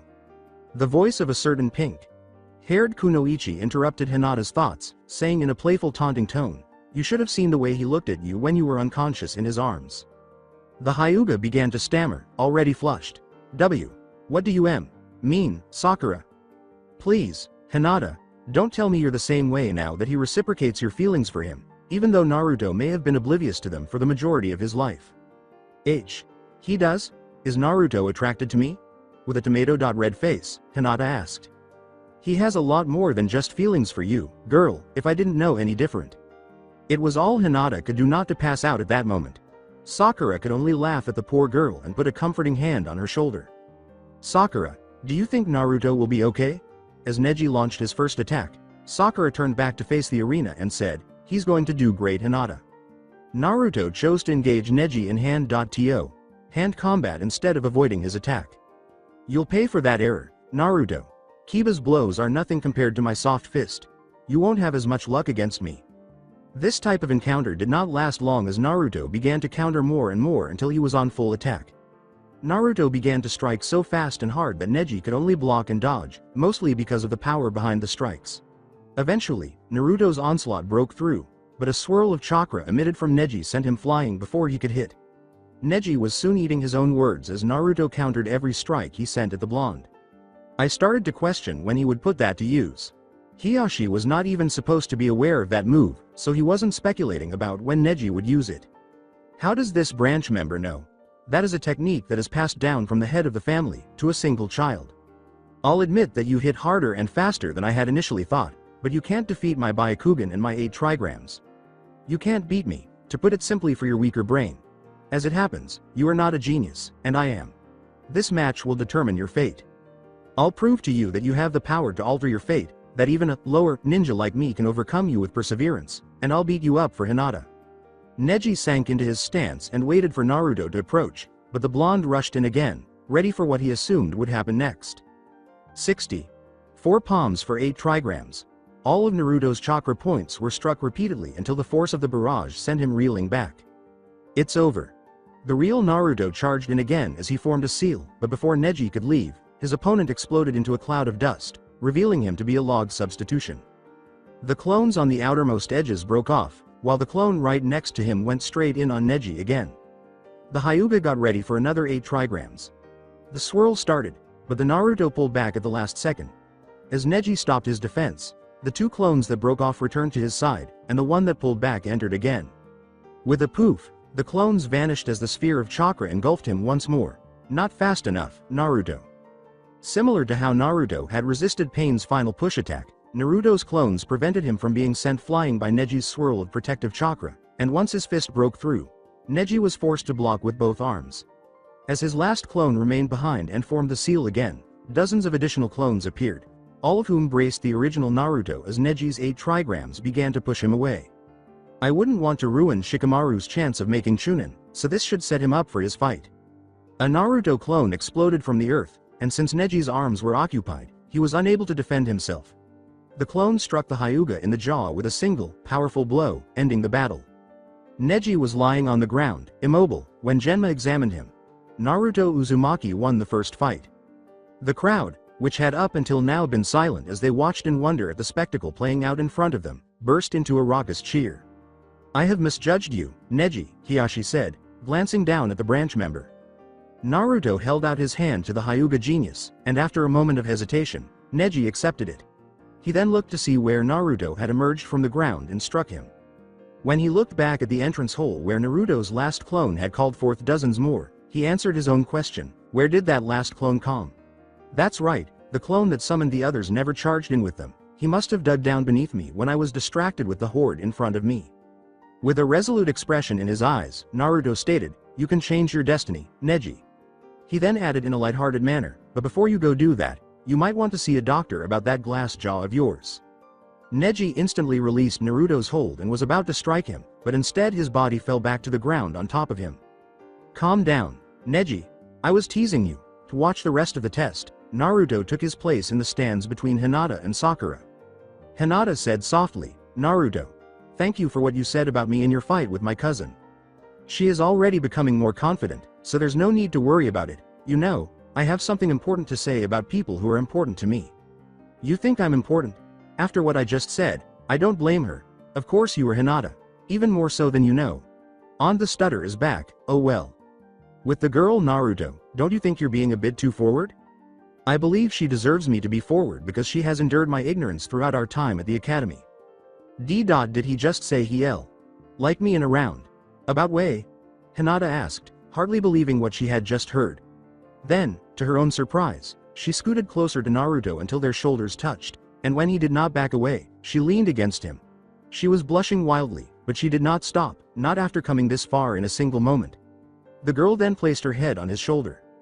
"It appears that someone is becoming a bit affectionate," Sakura said, turning to face Hinata. When Hinata realized how bold she had just been, the Hyuga would have exploded, but Naruto's arm encircled her and held her close, causing her to melt into him and be content to sit there. "Oh no.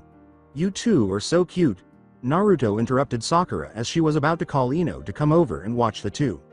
"Shikamaru's fight is starting. Wait, what became of Sasuke's battle with Gaara?" Sakura inquired. Since Sasuke had not yet arrived and had left, they escalated Kankuro's fight. It's Shikamaru's turn now. They watched as Shikamaru battled Temari, then gave up when it seemed he had won, and then Sasuke arrived at the arena in time for his own battle. Naruto turned to Hinata after the battle was well underway and said, "I'm sorry, I have to go do something, it's crucial." May I assist you? "I'm sorry, but no." After a brief moment of being this close to her, Hinata hung her head in despair and cursed her luck at having Naruto pull away. Seeing her disillusioned expression, Naruto leaned back to her and kissed her forehead, causing her to faint almost instantly. Not that it would have mattered as the enemy's genjutsu spread throughout the crowd. "After all these years, I'm glad I figured out how to release genjutsu." Release. After that, Naruto left.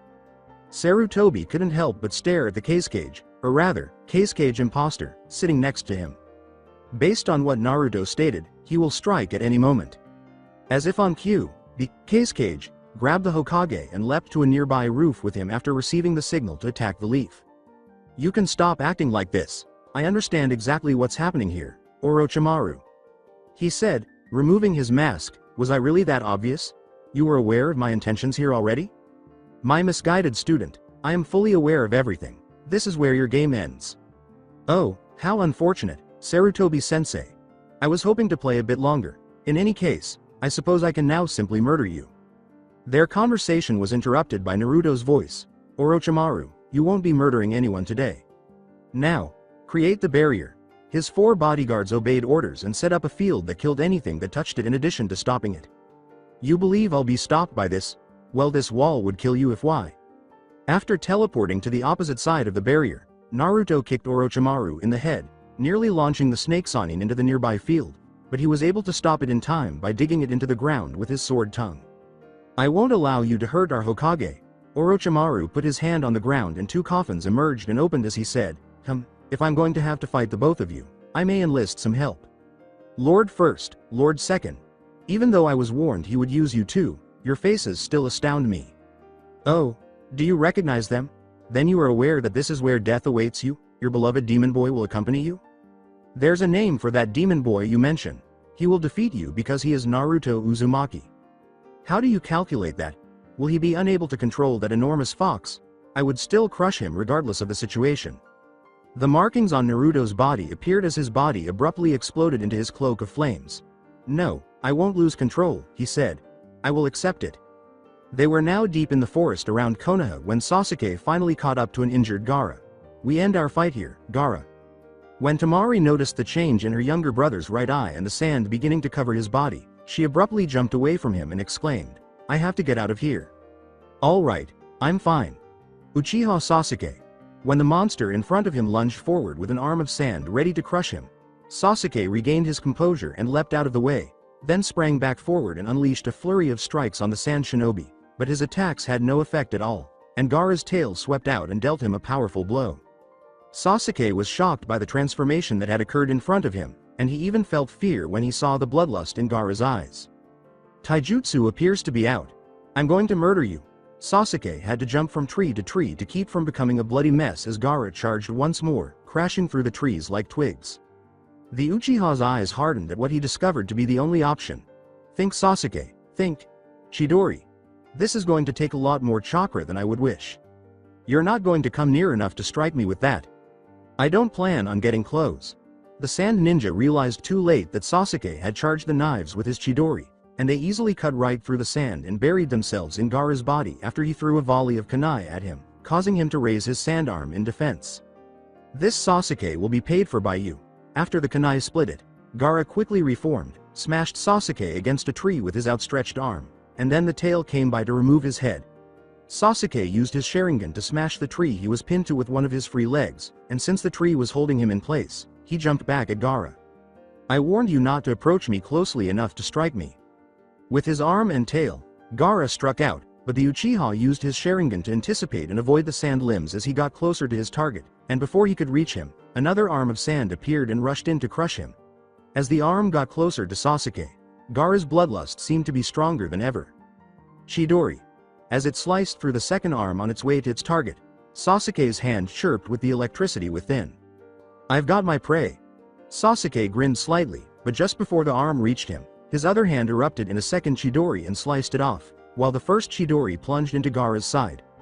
Gaara's evil grin transformed into a full-on maniacal smile as his first arm came in from the side to grind Sasuke into the second arm he was cutting through.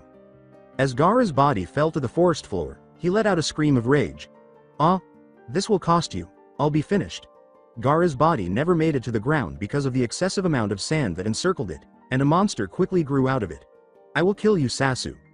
Gaara slipped into unconsciousness from his blood loss. Darn it. I almost forgot about Sasuke because I was so preoccupied with Orochimaru. A clone materialized as Naruto shaped his favorite seal. You must reach Sasuke and Gaara as soon as possible. You little brat, I won't allow you to tamper with our secret weapon. Orochimaru's hand sprung to life as snakes came out of it and shot out to hit the Naruto clone. The snakes did not even come close as the Naruto disappeared in a puff of smoke. Damn that teleportation jutsu. You have too much to deal with right in front of you to worry about that clone. The first Hokage said, tearing off his robes to show off his ninja armor underneath. Sensei, I could have said the same thing. Orochimaru reached forward and inserted a kunai with a unique tag into each of the resurrected Hokage's heads, indicating that you were looking at a battle with both the first Hokage and your sensei, the second Hokage. Naruto, defeat Orochimaru, I'll handle the Hokages. Sarutobi sensei. What's that good? You would have to contend with some of the strongest shinobi in history, who possess limitless chakra and will constantly regenerate if you injure them, even if this Gunin were to defeat me in some way. I will then force you to release the jutsu by beating you until you are within an inch of your life and causing you so much pain. When a flaming chakra arm emerged from his body and seized the snake Sanin, Naruto screamed and started to tighten his hold until he could hear Orochimaru's body shattering. What a dumb boy. Orochimaru's body turned to mud, and the real one came out of the ground behind him, sword already swinging to remove the blonde's head. Pay for your arrogance. As the sword sliced through the smoke left by Naruto's teleport, the Sanin's fist was already sunk into Orochimaru's back, and he allowed himself to skid back when he made contact with the ground. However, he heard a strange sound and turned his head, his eyes widening at what he saw. 3 Naruto clones stood there, and the one in the center had a swirling mass of chakra in his hand that sounded like a bell. The Sanin instantly changed his arms into snakes and plunged them into the ground to prevent himself from sliding into it. His newfound safety from the attack was short. lived, as the Naruto clone threw it directly at him. I could tell that boy was really good at jutsu. Unfortunately, it didn't make it. Once more, the Sanin's safety was short. Lived as Naruto raised his fingers, and as his fingers rose, the Rasen Shuriken did as well. Orochimaru was unable to respond to the abrupt change in direction, so he took the full force of the attack, and the explosion that followed covered Naruto's portion of the battlefield. Hashirama took a quick look at the still increasing explosion and said, "Hiruzen, that boy sure does pack a punch." He smiled as he spoke. "He does, of course, brother, otherwise, Hiruzen wouldn't have abandoned him to face that snake by himself. A fool was not chosen by me to be the third Hokage. In addition, he already has a lot on his plate with us." Tobarama's voice was considerably harsher than his brother's.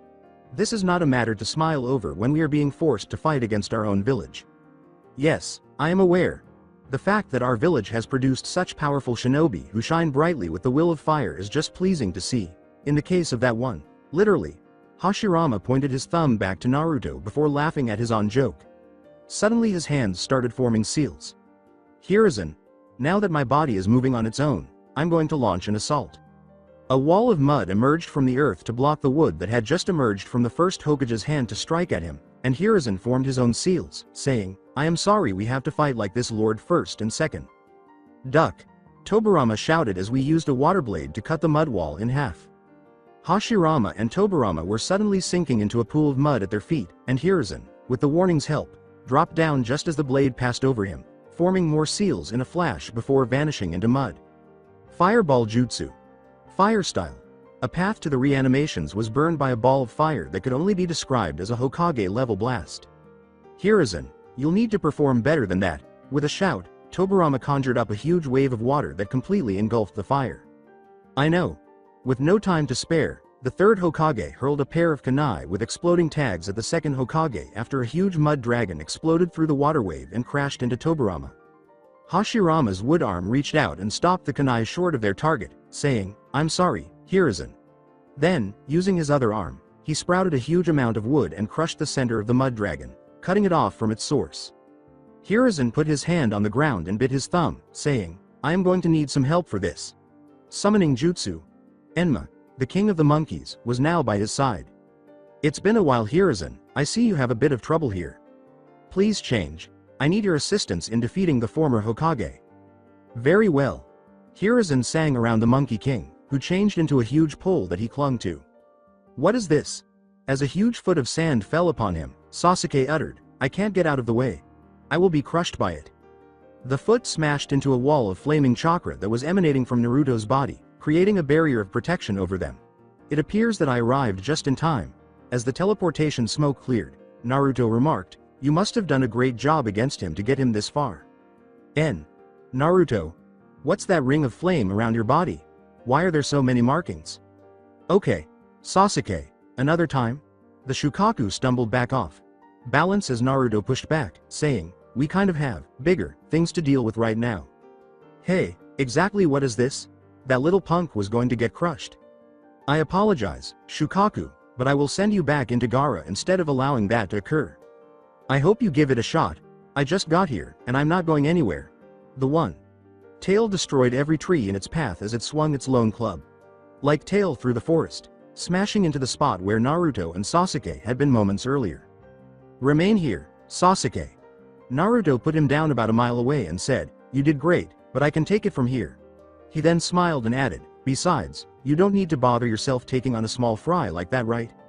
Naruto teleported back to the battle before Sasuke could object. "Darn you, Naruto. You would teleport me close enough to watch you beat the shit out of that thing, but far enough away that I couldn't help." Orochimaru's voice and a sickening, slivering sound emerged from his body. "I didn't anticipate that kind of attack at all. You might even prove to be more entertaining than Sarutobi-sensei. I don't like to have to use my precious chakra on wilting like that, so I will not allow you to hit me with that attack again," said the new Orochimaru that emerged from the old one's skin. A tremendous gust of wind blew against Naruto, forcing him to brace as the roofing around him was pulled up and flung into the barrier. Before long, there was nothing left to grasp, and Naruto was flying at the barrier himself. The Sannin created several seals: tiger, ox, dog, rabbit, and snake. Darn it! Naruto barely avoided hitting it when he teleported. "Is there nothing else you can do?" Orochimaru yelled as he turned around with snakes launching from his arms and ensnaring Naruto just before he could strike from behind. Let's see how you like this. The snakes began to cinch closer to the Uzumaki. As two enormous arms of chakra emerged from his back and smashed Orochimaru between them, Naruto grinned and said, "I like it just fine." Naruto leapt forward and punched him in the chest, but instead of spitting blood, he spit out a new Orochimaru, who immediately began stabbing him with his sword tongue. Naruto already ducked under the blow, put both hands on the ground, and kicked the Sannin in the stomach with a rocket. As Orochimaru rose into the air, he heard a familiar high-pitched sound. "This kid is proving to be much more than I want to handle right now," Orochimaru said, forming more seals before the Rasen Shuriken attacked him. As the explosion occurred, the body vanished into mud. "You wasted your chakra trying to hit me with that," Orochimaru said. "I discovered the first time. It won't occur once more." When Orochimaru emerged from the earth once more, he found himself encircled by almost 100 clones. Before he could strike the nearest two clones with his snake arms, he stretched his neck with the sword tongue out to swipe an arc of clones away. A few clones were strangled to death, but the sword never touched a single clone. It simply stopped in mid-air with a loud clang. "What the?" Orochimaru began to inquire. With a kunai in his hands and a blade of wind barely visible protruding from it, Naruto stepped forward while still holding his hands together. "How convenient. Wind can be turned into a sword. Unfortunately for you, you are unable to be a good swordsman." The sound of his own sword snapping interrupted his declaration, and Naruto's wind blade sliced through his midsection, severing him in two. Snakes from both his upper and lower halves instantly sprang out and joined his body. "Your abilities are disgusting, Orochimaru." Hashirama did not slow as he began to raise up trees all around them, their roots extending out to bind Hiruzen. Hiruzen swung his staff and cut through another wave of water sent out by Tobirama, then extended to great length and buried itself into his gut. "Your wood-style capabilities are truly amazing, Lord First." On behalf of his brother, Tobirama replied, "Hiruzen, don't waste your time talking to us. You have to beat us somehow." The third Hokage threw a group of shuriken with one hand, and as they got closer to their targets, he formed a seal, and they multiplied into hundreds. Hashirama brought up a short wall of wood to block the shuriken, and Enma then extended again as Hiruzen swung down onto the first Hokage while his vision was blocked. The attack destroyed the wall and hit Hashirama's head with a sickening thud. Just a thud, before Hiruzen swiftly retracted the pull to right in front of Hashirama, lowered it to his chest, and then extended again. "They'll push you back despite your armor." As he crashed him through tree after tree, splintering his armor along the way, Hiruzen screamed. Hiruzen suffered a gash from his shoulder to the middle of his stomach when Tobirama slashed out with a blade of water, and his body burst into smoke as he was unable to fully move out of the way in time. Tobirama then brought another slice down and on his head, cleaving him in two. "A clone of the shadow. Thank heavens. For a second, Hiruzen, I believed I had killed you there. As long as my village is in danger, I would not let myself perish." Hiruzen emerged behind Tobirama and thrust his pole into the second Hokage with one hand. He then raised a pillar of earth farther ahead with his other hand and sent it forward to meet his pole with Tobirama in the middle of the two, smashing them together with such force that a massive shockwave was sent out, shredding his body into paper. Like shreds. In an instant, Hashirama was on Hiruzen, stabbing him in the back with his wooden arm before he disappeared again in a puff of smoke. Hiruzen formed a seal and said, "I am sorry again, Lord First and Second." The ground beneath Hashirama started to glow, and as he looked down, he saw that there were tons of paper bombs everywhere he stood. He began to make a hand sign, but the explosion burned his body, leaving only scraps of paper, just like with his brother. "Shukaku, this is just for you," Naruto screamed as a stream of water shot out of his mouth with such force and speed that it began to push him back and gasp a hole through the tail's middle. "Oh, you little punk. Take a look at what you did to my lovely stomach." Furious, Shukaku unleashed a hail of airstrikes on the blonde. "If you want to defeat me, you'll need to perform better than that." Using several hand seals, Naruto said, "Water style. Water basin jutsu." A massive lake suddenly emerged from the earth and quickly engulfed the entire region, turning what had been a forest into a flood zone. How can Naruto use such moves that powerful? I guarantee a month ago he did not even know water style. Darn it, Naruto. Just how far ahead of me are you really? Where did you learn to do that? Sasuke said, observing the powerful water jutsus from a distance. Rewind. Here, Naruto, I want you to try this. Pervy Sage, what are they? They are chakra blades, Naruto, and they can be a very lethal weapon if you have a wind affinity. How do you calculate that? Just hold it in your hand and channel some chakra into it. A huge blade of wind, comparable in size to Zabuza's executioner blade, erupted as he did so. Whoa, kid. Bring it down, that's a bit too much chakra. After some practice, Naruto was able to do it correctly and began chopping things up. This is fantastic, Sage. I can use these to cut almost anything, pervy. Good, now give them back. Before he could speak again, Naruto had to raise his jaw. Hey, what is the magnificent idea? You're already taking these back, even though you just gave them to me? Jiraiya violently struck Naruto over the head, saying, Idiot, to make it easier, I just wanted you to get a sense of how to use the chakra knives to create the wind blade. You must now learn to accomplish that using merely a standard kunai. There is no assurance that you will have those chakra knives on hand, and anything can happen in combat. You must be able to form it with a standard kunai. After a few days of his sensei switching him between the chakra knives and ordinary kunai, Naruto began to grasp the concept and they began the actual training.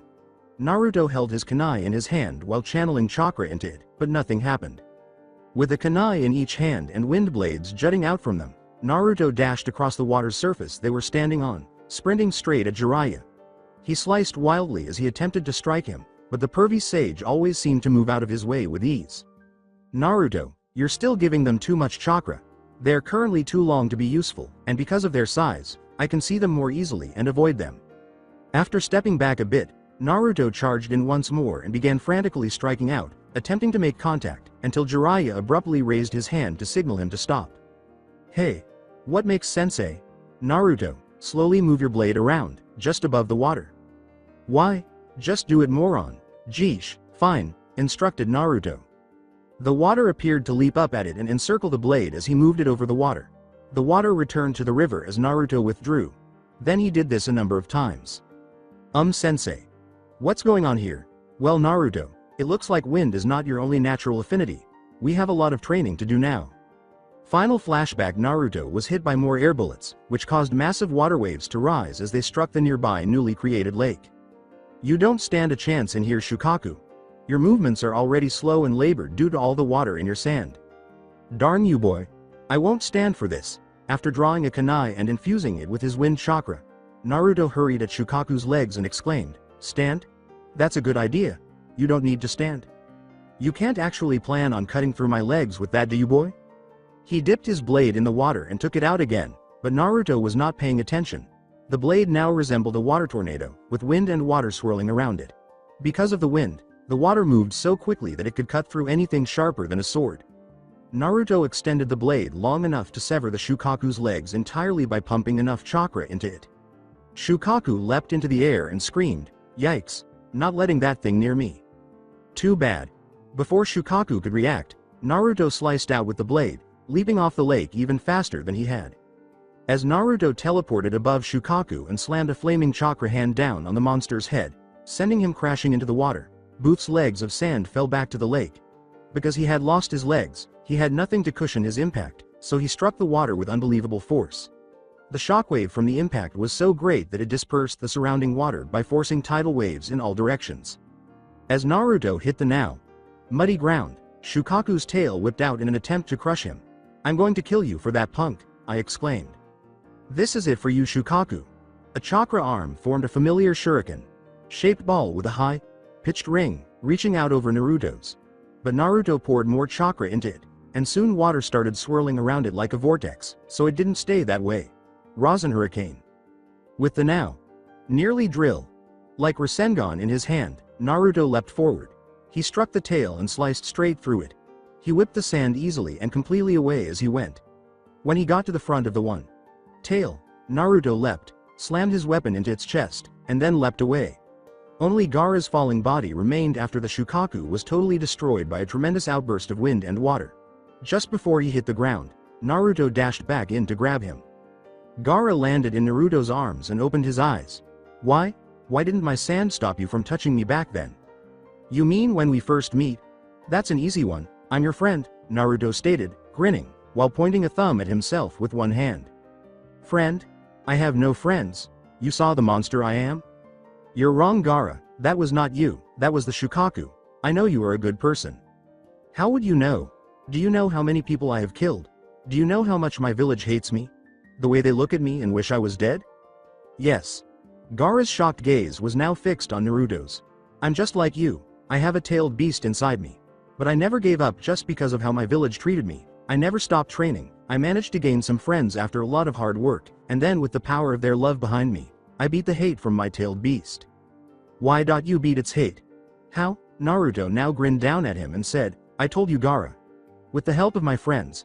And you're my friend, so I'm going to help you.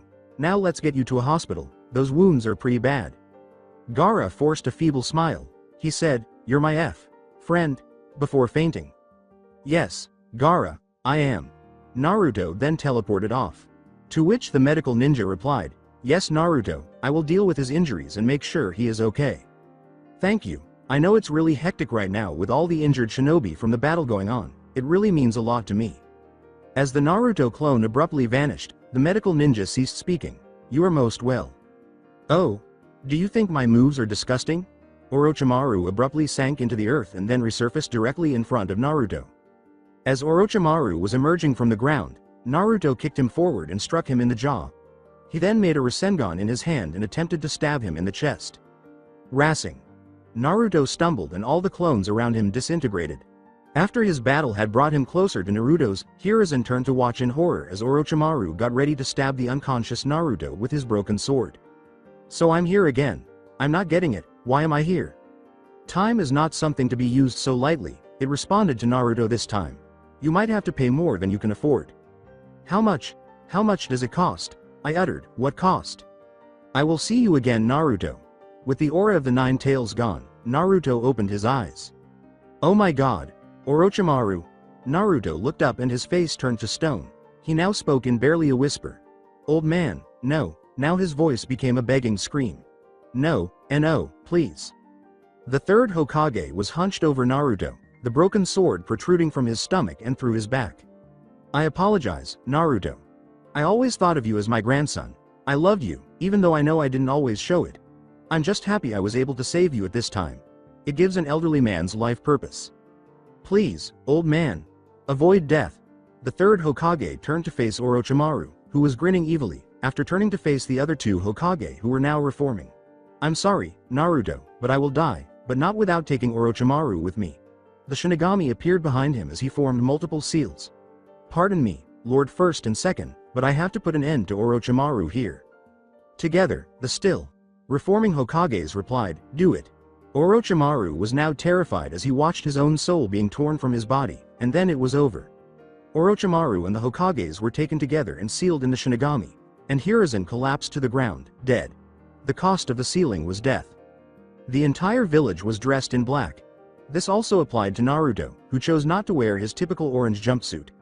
As the body of the third Hokage was laid in his grave, many people shed resentful tears. But none shed tears the way Naruto did. His face was streaming with unending tears. Shouting, darn it! Darn! Darn it! Naruto slammed his fists into the floor where he was kneeling. Now his voice was barely audible. This isn't how this was supposed to happen. I was supposed to save you. Why did you have to go and do that, old man? Naruto was still thinking about what Sarutobi had said. I always thought of you as my grandson. In light of the Hokage's admission, he shed more tears with renewed vigor. I know I did not always express it, but I loved you. As an arm slid around him, Naruto felt a light touch across his back and lifted his fist to smash into the ground once more. Now Hinata was crouching next to him. She kept hugging him without saying anything. And at the time, he needed that. He noticed that the Hyuga's eyes were filled with tears as well. For what felt like hours, they sat there together, each of them thinking quietly while their cheeks were wet. Storm clouds began to form, and the day was dark. Slowly, the other villagers vanished to go back to their houses. Eventually, there were very few shinobi left at the grave. Then the heavens parted and the rain began to fall. The rain covered up any tears that might have been shed, which they all were. In a voice that should have been inaudible due to the pouring rain, Naruto said, I'm sorry, old man. I failed you. I failed Jiraiya-sensei. I told him I would keep you safe. I failed myself. Hinata, however, heard it nonetheless. Then she did something that was unbelievable to both of them. She gave him a slap before instantly pulling her hand away. Naruto watched her in disbelief. This reminded him of the time Neji had perished in battle, and he had begun to doubt himself. She's doing it once more. You could never fall apart with that girl. Naruto interrupted Hinata as she opened her mouth to speak. He got up and said, It's okay, Hinata. Thank you. I needed that. I guess it's raining now, I should head home. Please, stay at my house. I don't want you to have to be alone at a time like this. There are plenty of extra bedrooms in our compound, father would not mind. Naruto couldn't resist grinning at her with a mixture of sadness and joy. In fact, she was the most compassionate individual in the village. Sure, thanks Hinata. A man who resembled a sinister plant emerged from the cave's rock and faced the man wearing the orange swirl mask. I have done as you asked, Toby. I observed the whole battle between the 9 Tails Jinchuriku as well as having a clone watch the 1 Tail fight the 9 Tails. The boy was able to defeat the Shukaku, and with the help of the 3rd Hoka. Enough of explaining this to me, Zetsu, show me what happened. The man from the plant moved forward and touched Toba's head. He saw the memories of the battle that had been recorded. I see. It would appear that he has complete control over the 9 Tails. He is a truly skilled Jinchuriku. It is most fortunate for us that Orochimaru is out of the way. Send for the others, Zetsu. Right away, Toby. He then retreated into the surrounding rock. Toby grinned malevolently beneath his mask. You will fall regardless of how much power you have. Naruto Uzumaki. As Naruto woke up, the sun was shining outside once more. He first glanced around in disbelief at the strange surroundings before realizing that he had spent the previous night at the Hyuga compound. He said to no one in particular, feels weird waking up in someone else's bed. The sound of a voice in the room's corner made Naruto jump. It is good to see that you are awake, Uzumaki Naruto. I have important things to discuss with you, said Hiyashi Hyuga. Well, this is a first. Even in our earlier days, I never really spoke to the guy. It has come to my attention that you fought alongside our Hokage in the battle that claimed his life. I would like to know the circumstances surrounding his death. When the events were mentioned, Naruto tensed up. I know these are still fresh wounds for you, Naruto, as they are for the rest of our village. However, the council has asked me to gather the information about his death from you. I am sure you understand that being the only one alive who was at the battle, you must be the one to tell. Can we talk after breakfast? I just need some time to collect my thoughts. Very well, Naruto. My daughter Hinata is preparing food as we speak. I will inform her you will be joining us shortly. There is a bather on the other side of the room. You may wash up there. I will have a maid come by to wash and repair your jumpsuit. In the meantime, you may use these robes. Hiyashi pointed to a neatly folded robe on a surface. Thanks, Pops, but I don't want this washed and repaired, please just leave it to me. The fact that Naruto had just called him Pops, and the desire to preserve his torn and blood-stained clothing caused Hiyashi's eyebrows to shoot upward. But he made no sign that he would object to it. Very well, I will see you again shortly. I feel really bad about all of this. I have to locate her and return to the village as quickly as possible. Jiraiya was in a small town when, seemingly at the same moment, he heard loud shots of joy coming from a nearby gambling establishment. He made the decision to intervene and investigate. Jiraiya threw open the door and yelled, "And I'm in luck," as he peered down at the gambling table, where a number of men were gathered around a single woman. After rolling a pair of dice, the blonde woman wearing a green crystal necklace around her neck appeared to be going to get the numbers she desired. But the shock flipped the dice again as the door slammed into the wall. As their leader took the last of the money in front of the woman, the men in the group let out a loud laugh. "We thank you for your business." Jiraiya called, "I figured I would find you in a place like this, Tsunade." Tsunade focused on the newcomer and was ready to beat him with her bare hands until he was within an inch of her life. That is, until she recognized the person. Jiraiya. Then she cracked her knuckles, her eyes narrowed, and a sly smile appeared on her face. "I was just going to give whoever just cost me to lose a good beating, but seeing as it's you, I'll kill you." In an attempt to repel her, the sage frantically waved his hands in front of him. He then smashed all the way through the next building across the street before his body shot back out the door he had entered. A furious Tsunade was standing over him when he stood up again. "Wait. Tsunade, I came here for your help," the sage pleaded, now on his knees, attempting to prevent another vicious blow to his already swollen face. She asked after appearing to calm down a bit, "Help with what?" Naruto turned to Hinata, who was seated beside him, after they had completed their meal. "It was delicious, thank you." "You're welcome, Naruto, I am glad you enjoyed it." There was a pause, and then Hiyashi started talking. "Naruto. It is time, please relay all that happened starting at the beginning." Throughout the entire meal, Naruto had been debating what he could and could not say, but there was one very regrettable truth to it all. Hiyashi was looking directly at him while holding the Byakugan. Hiyashi would quickly determine whether or not everything he said was true. Moreover, if Naruto omitted anything, the man could easily tell. Naruto said what he could, seeing no other option. Without using the nine tails power, he began by letting go of the genjutsu and sprinting to the Hokage's aid. Additionally, he recounted the majority of his conflict with Gaara, omitting once more his discussion with the one-tailed Jinchuriku regarding the control of the nine tails. He went on to describe how he fainted and woke up to find the Hokage half dead. Naruto dared not discuss the events that transpired between fainting and reviving. And then he sealed away the first and second Hokage along with Orochimaru inside the Shinigami. He gave his life to protect our village. I see. Would you please go into detail on just how you were able to fight one of the three legendary Sannin, when you were just a genin? Naruto tensed up. As he answered, his voice cracked slightly. Well, you know, the level of your opponent doesn't matter. He just underestimated me. Did you not say that you defeated the Shukaku as well as holding off Orochimaru? That is not something you can pull off simply because your enemy underestimated you. On Naruto's behalf, Hinata appeared to be in a panic. Father, please, the important thing is that Naruto survived. And that my daughter is the very reason I am here talking to him now. There is no way that he should have survived. He encountered two unbelievably powerful enemies, defeated one, and survived the even more powerful one. I need to know how that happened. You can simplify things for him, Naruto, without giving away too much. Tell him you used me, please. Well, you see, I relied on the chakra from the nine tails. Hiyashi looked at him knowingly. That is all the council wanted me to obtain information on. You are free to leave whenever you like. Hiyashi gestured for Naruto to return to his seat after he stood up. However, if I may, I have one more question I would like to ask you on my own behalf. What was the cause of your blackout? Naruto's face was drained of blood, and for a long time, he was unable to make any noise. It was only a whisper when he did manage to speak. I don't exactly know. Hiyashi deactivated his Byakugan after appearing sufficiently satisfied with the response. He stood up and walked out of the room after saying, "Thank you for your time, Naruto. I will make my report."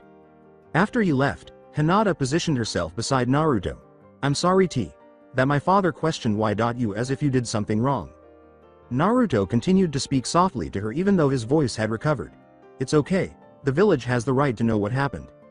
It was already midday when Naruto arrived at his apartment after a leisurely walk.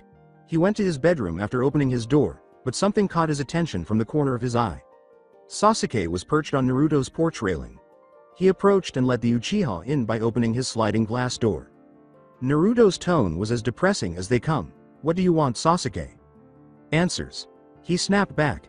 I'm sick of having to talk about this. I'm not up for that right now. Well, that's too bad, because I'm not up for waiting till later. You left me out in the middle of the forest, and I had to walk back. You owe me one. The notion that the Uchiha would have to walk back from the middle of nowhere was amusing and made Naruto smile a little. Well, I also happened to save your life, so that's got to count for something, right? TCH. I had that guy, you just got in my way was all. I'm sure that massive leg of sand would have been in your way too, after it crushed would have crushed you into a pancake. Okay Naruto, enough of the joking around. I did not come here to talk about how I needed you to save me. Then what did you come here to talk about? I want you to train me. I don't know how, but it's clear to me that you are more powerful than even Kakashi-sensei. When I say you defeat Gaara so easily, I knew you outclassed me by an unfathomable margin. And what if I say no to training you? Well, let's put it this way. You train me. I don't tell anyone about your fire-like chakra glow with all the weird markings on it. Blackmail Hugh. Think of it as helping a friend. And if you don't, you suffer the consequences. Okay, maybe it is blackmail. Sasuke laughed. That doesn't really give me much of a choice then, does it? No, it doesn't. I'll see you tomorrow at 8 AM sharp at the third training ground. Actually Sasuke, if you want me to train you, we are going to go somewhere a little more private. What did you have in mind? Just meet me outside this building tomorrow, same time as you said. When Sasuke arrived at the base of his apartment building, he said, Alright Naruto, I'm here now what? Before we do anything, I need to tell you something. The training I have planned for you can have dire consequences if you are not careful. And those consequences would be? You'll die? Sasuke laughed. Sounds like my kind of training, so should we leave? Just hold my hand. Sasuke stepped back and gave Naruto a strange look. What? Naruto grimaced. That's not what I mean Sasuke. I just need to be in contact with you to teleport. Sasuke extended his hand slowly. He asked, taking Naruto's hand, alright if you say so. What's our destination? Just as Kakashi turned the corner and went up to Naruto's apartment to speak with him, they both disappeared in a cloud of smoke. The place was deserted when Kakashi unlocked Naruto's door and entered. Where in the world could that kid be? He thought out loud. Normally he wouldn't even be up until noon. What is this location? It appears to be a prehistoric jungle of some kind. More to himself than to Naruto, Sasuke spoke. This is Myoboku Mount. Here's where you will receive your training. You're Naruto, my boy. It appears that you brought Sasuke along as scheduled. A tiny green frog's voice could be heard. Did that frog just say something? How does it recognize our names? You know, this frog has a name. I'm Fukasaku, and I'll be assisting the Naruto boy there with your senjutsu training. Once again, I appreciate you agreeing to assist me with this, Grandpa Sage. I'm sure you could help him learn the fundamentals more effectively than I could. You two know each other, Naruto? Well, you could say we used to, and now we do again. What in the world does that mean? Nothing really.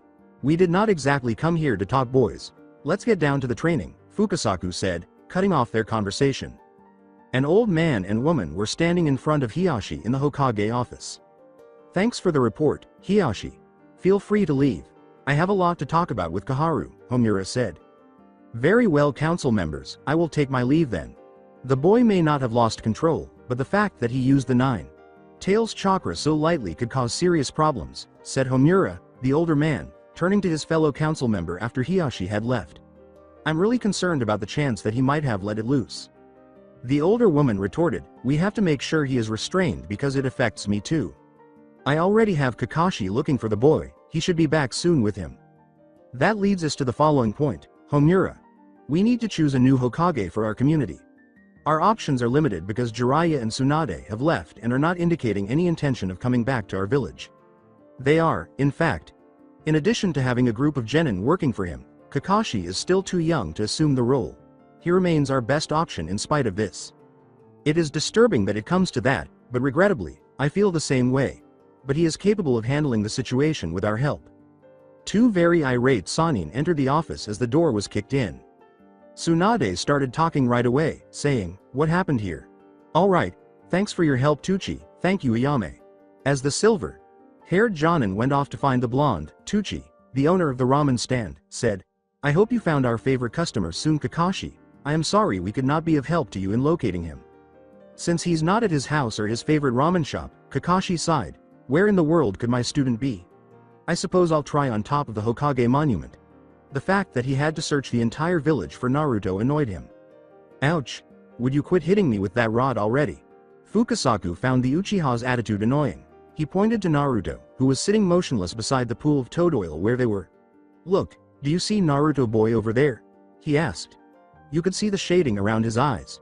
He pointed up to the stone frogs surrounding them and said, that's how you want to look when you gather natural chakra. That is how you are going to look if I don't smack that natural chakra out of you when you gather too much. Naruto. You never told me that this training would be so painful. Naruto briefly opened his eyes and looked at the Uchiha. Sasuke, I told you it could kill you. Pain is inferred. I never took you for a complainer. That boy had to go through this to you know. It's a wonder you were able to start learning it at all. You see Naruto has much more chakra than you, and thus is able to keep a balance much easier. If not for your superior chakra control compared to Naruto, you would already have turned into a frog. Sasuke gave himself a small smile. I suppose I'm more skilled at something than Naruto after all. Pain interrupted him before he could continue to gloat, and a new lump appeared where Fukasaku simply struck him with his chakra stick once more. So Sarutobi-sensei is dead then, I must go speak to Naruto. Wait Jiraiya. We still must select the next Hokage. Seeing as the 2 of you decided to return to the village, we need to pick one of you as the 5th. Homura responded. Don't bother, she can have that title, I don't want it. Koharu exclaimed, Jiraiya, how can you treat this so lightly? I don't intend to stay in the village, therefore I could not be the Hokage. So Tsunade can have it. Homura, what do you think of this? I must ask you Jiraiya, why won't you be staying in the village? There are issues that I must deal with on the outside. I assure you that I have the village's best interests at heart. I will be leaving soon after I talk with Naruto. Tsunade and the elders were left behind when the sage departed without saying anything more.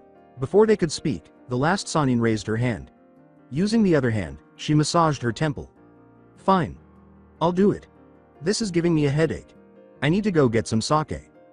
Alright Sasuke, you look bruised up enough for one day, let's head back. The Uchiha, who was still nursing his most recent wound, wholeheartedly agreed with the suggestion. Alright Grandpa Sage, see you at the same time tomorrow. I look forward to beating your friend there again all day. A chill ran up Sasuke's spine, darkening his face. He was appalled at the prospect of the remaining portion of this training phase. Naruto leaned in and smiled mischievously, as though he could sense his friend's anguish. His next words, "Don't worry, it gets," were carefully chosen. Then he caught hold of Sasuke and they disappeared in a cloud of smoke, saying, "Better in the next stage." When Jiraiya saw the Jonin approaching Naruto's apartment, he called, "Well, if it isn't my student. I take it you're here to see Naruto as well, Kakashi?" "Actually, I have been looking for the kid all day. He's nowhere to be found. This is the 7th time I've come by here just hoping he would return."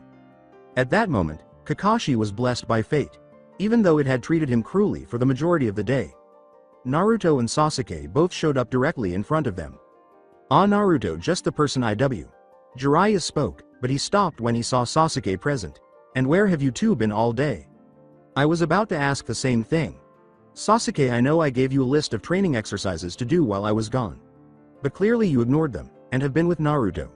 Would you mind explaining that to me?" When his sensei nudged him, Sasuke shrewdly responded, "It's easier for me to train harder when I have some competition. Naruto provides the competition." "Oh, and what kind of training were you doing?" The thought made Sasuke shudder for a moment. The two Jonin were aware of the reflex, but Jiraiya took it a bit more personally. The boy's body had some familiar rod-shaped welts that the sage noticed. "Just what the hell do you think you're doing?" He then glared at Naruto, who returned the look with a face that said, "I'm sorry, but I think this is for the best." The sage then gave Naruto another face that said, "You better be careful here, he is not the same as you." Finally, Naruto replied with a determined look that said, "I'll make sure he succeeds." Meanwhile, Kakashi and Sasuke were glancing back and forth between the more eccentric shinobi and then to each other. They both wanted to know why they were staring at each other. "Alright Naruto, if you say so." It was Sasuke who responded. It was more of a question than a claim when he said, "But he didn't say anything." Like student, like sensei. They both began to laugh uneasily and scratch the backs of their heads. "Anyway," said Kakashi. He took out his trademark orange book and vanished in a cloud of smoke as he said, "Naruto, you are needed in the Hokage's office. Seeing as Jiraiya also needs to talk to you, I trust he will send you on your way when he is done. I'll see you all later, I have some reading to catch up on." After saying, "Well, I'll see you tomorrow, Naruto," Sasuke also departed. "Let's go up to your apartment so we can talk, Naruto." "I see. So these blackouts, you don't know why they're happening?" "I mean, they have something to do with the time travel jutsu, I just don't know what." "No matter, you cannot blame yourself for the Hokage's death, Naruto. It was not your fault. I brought Tsunade back with me as planned, and I already brought her up to speed on your situation." "I'm sore. I told you, Naruto, it is not your fault. Sarutobi sensei did what he thought best for the village.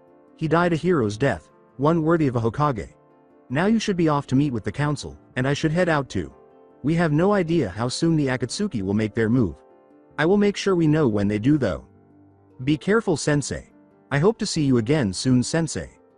It has come to our attention, Uzumaki Naruto, that you used the chakra of the nine-tailed fox in your battle against Orochimaru. What could compel you to take such risky action?" Homura responded. "It's not like I released the fox, I only used some of its power." Less calmly, Kaharu said, "And in that use, your seal loosens. If you went too far, your prison would crumble.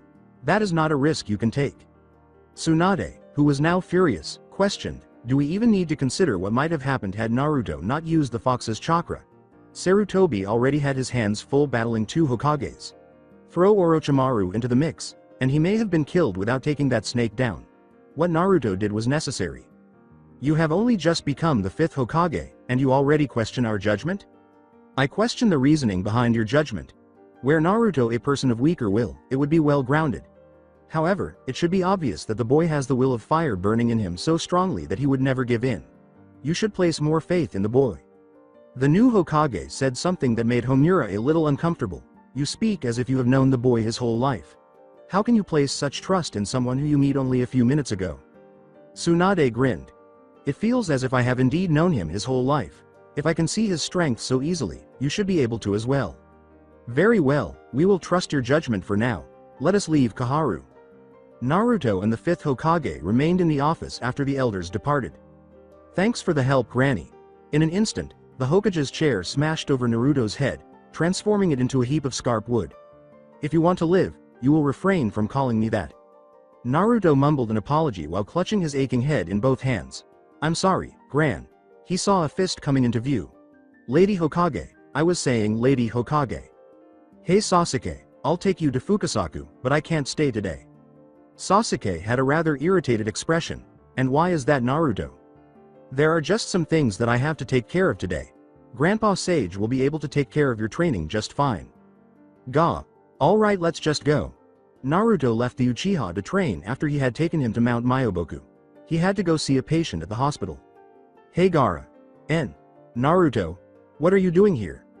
Well, seeing as I'm your friend and all now, I intend to keep my promise to you. I am going to help you beat the hate of your tailed beast. I was beginning to think that those were just words of encouragement. I did not think you meant to act on them in a direct way. Naruto was massaging his own head. Yeah, I'm sorry. I would have been here over a week ago to visit, but I've been helping a friend get his grounds in a new training regime. It's alright, Naruto. I'm just glad that you are here now. It sets aside my previous inhibitions about you that were starting to form. Naruto's face fell slightly in embarrassment, but he soon recovered his enthusiasm. Look, Gaara, I tell you what. You put your faith in me, and I'll put my faith in you. Seeing as I have already done my part that, now it is your turn. A genuine smile appeared on the Sand Ninja's face as a result of this. Gaara couldn't even recall the last time he had used it. If you can so readily accept me, then I have no choice but to put my faith in you. So where does this lead us now? Are you well enough to leave the hospital? The nurse says I may leave in 2 more days. Then I'll see you outside the hospital again in 2 days. Be ready for anything. I have a lot in store. Sitting in her now replaced chair was the 5th Hokage. She had her hands folded and her elbows resting on her desk. You two may return to your village whenever you like, but Gaara will be remaining here. We need to return to the hidden sand as soon as possible, and we need Gaara to come with us. Kankuro, Temari. I understand your concern for your younger brother, but he is to stay in Konoha and train under Naruto.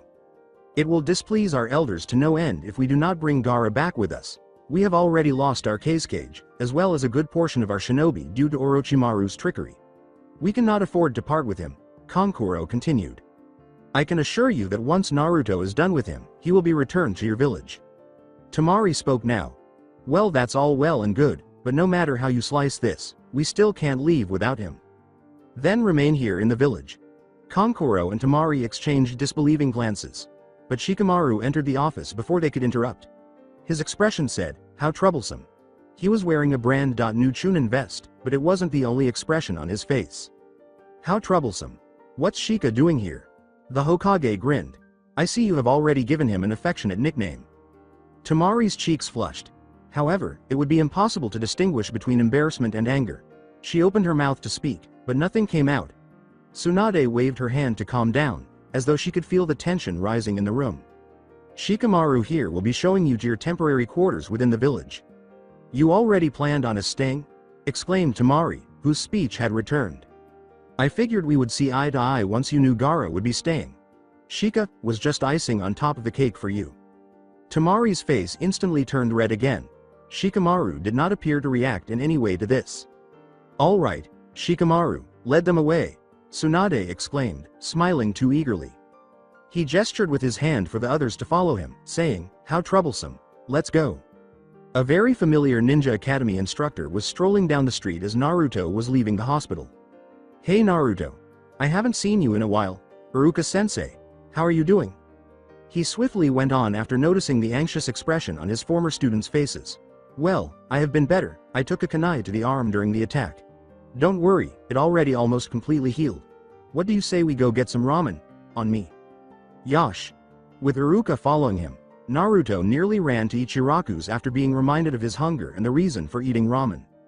Tucci remarked, well, if it isn't my favorite customer, I'll get started on your miso ramen right away. But I didn't even order yet. How do you know what I want? Tucci grinned, but Ayame answered on his behalf. If we can't predict what you want to order by now, then we are the most unobservant people ever. You practically live here. Naruto sighed and a small smile appeared on his face. Iruka chuckled at his humiliation. So Naruto, What were you doing at the hospital? Is Sasuke in there? I have not seen him around lately.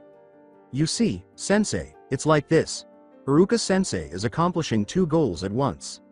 Naruto then explained in detail how he would be assisting Gaara in mastering his tailed beast and how, for a while, he would train Sasuke almost non-stop.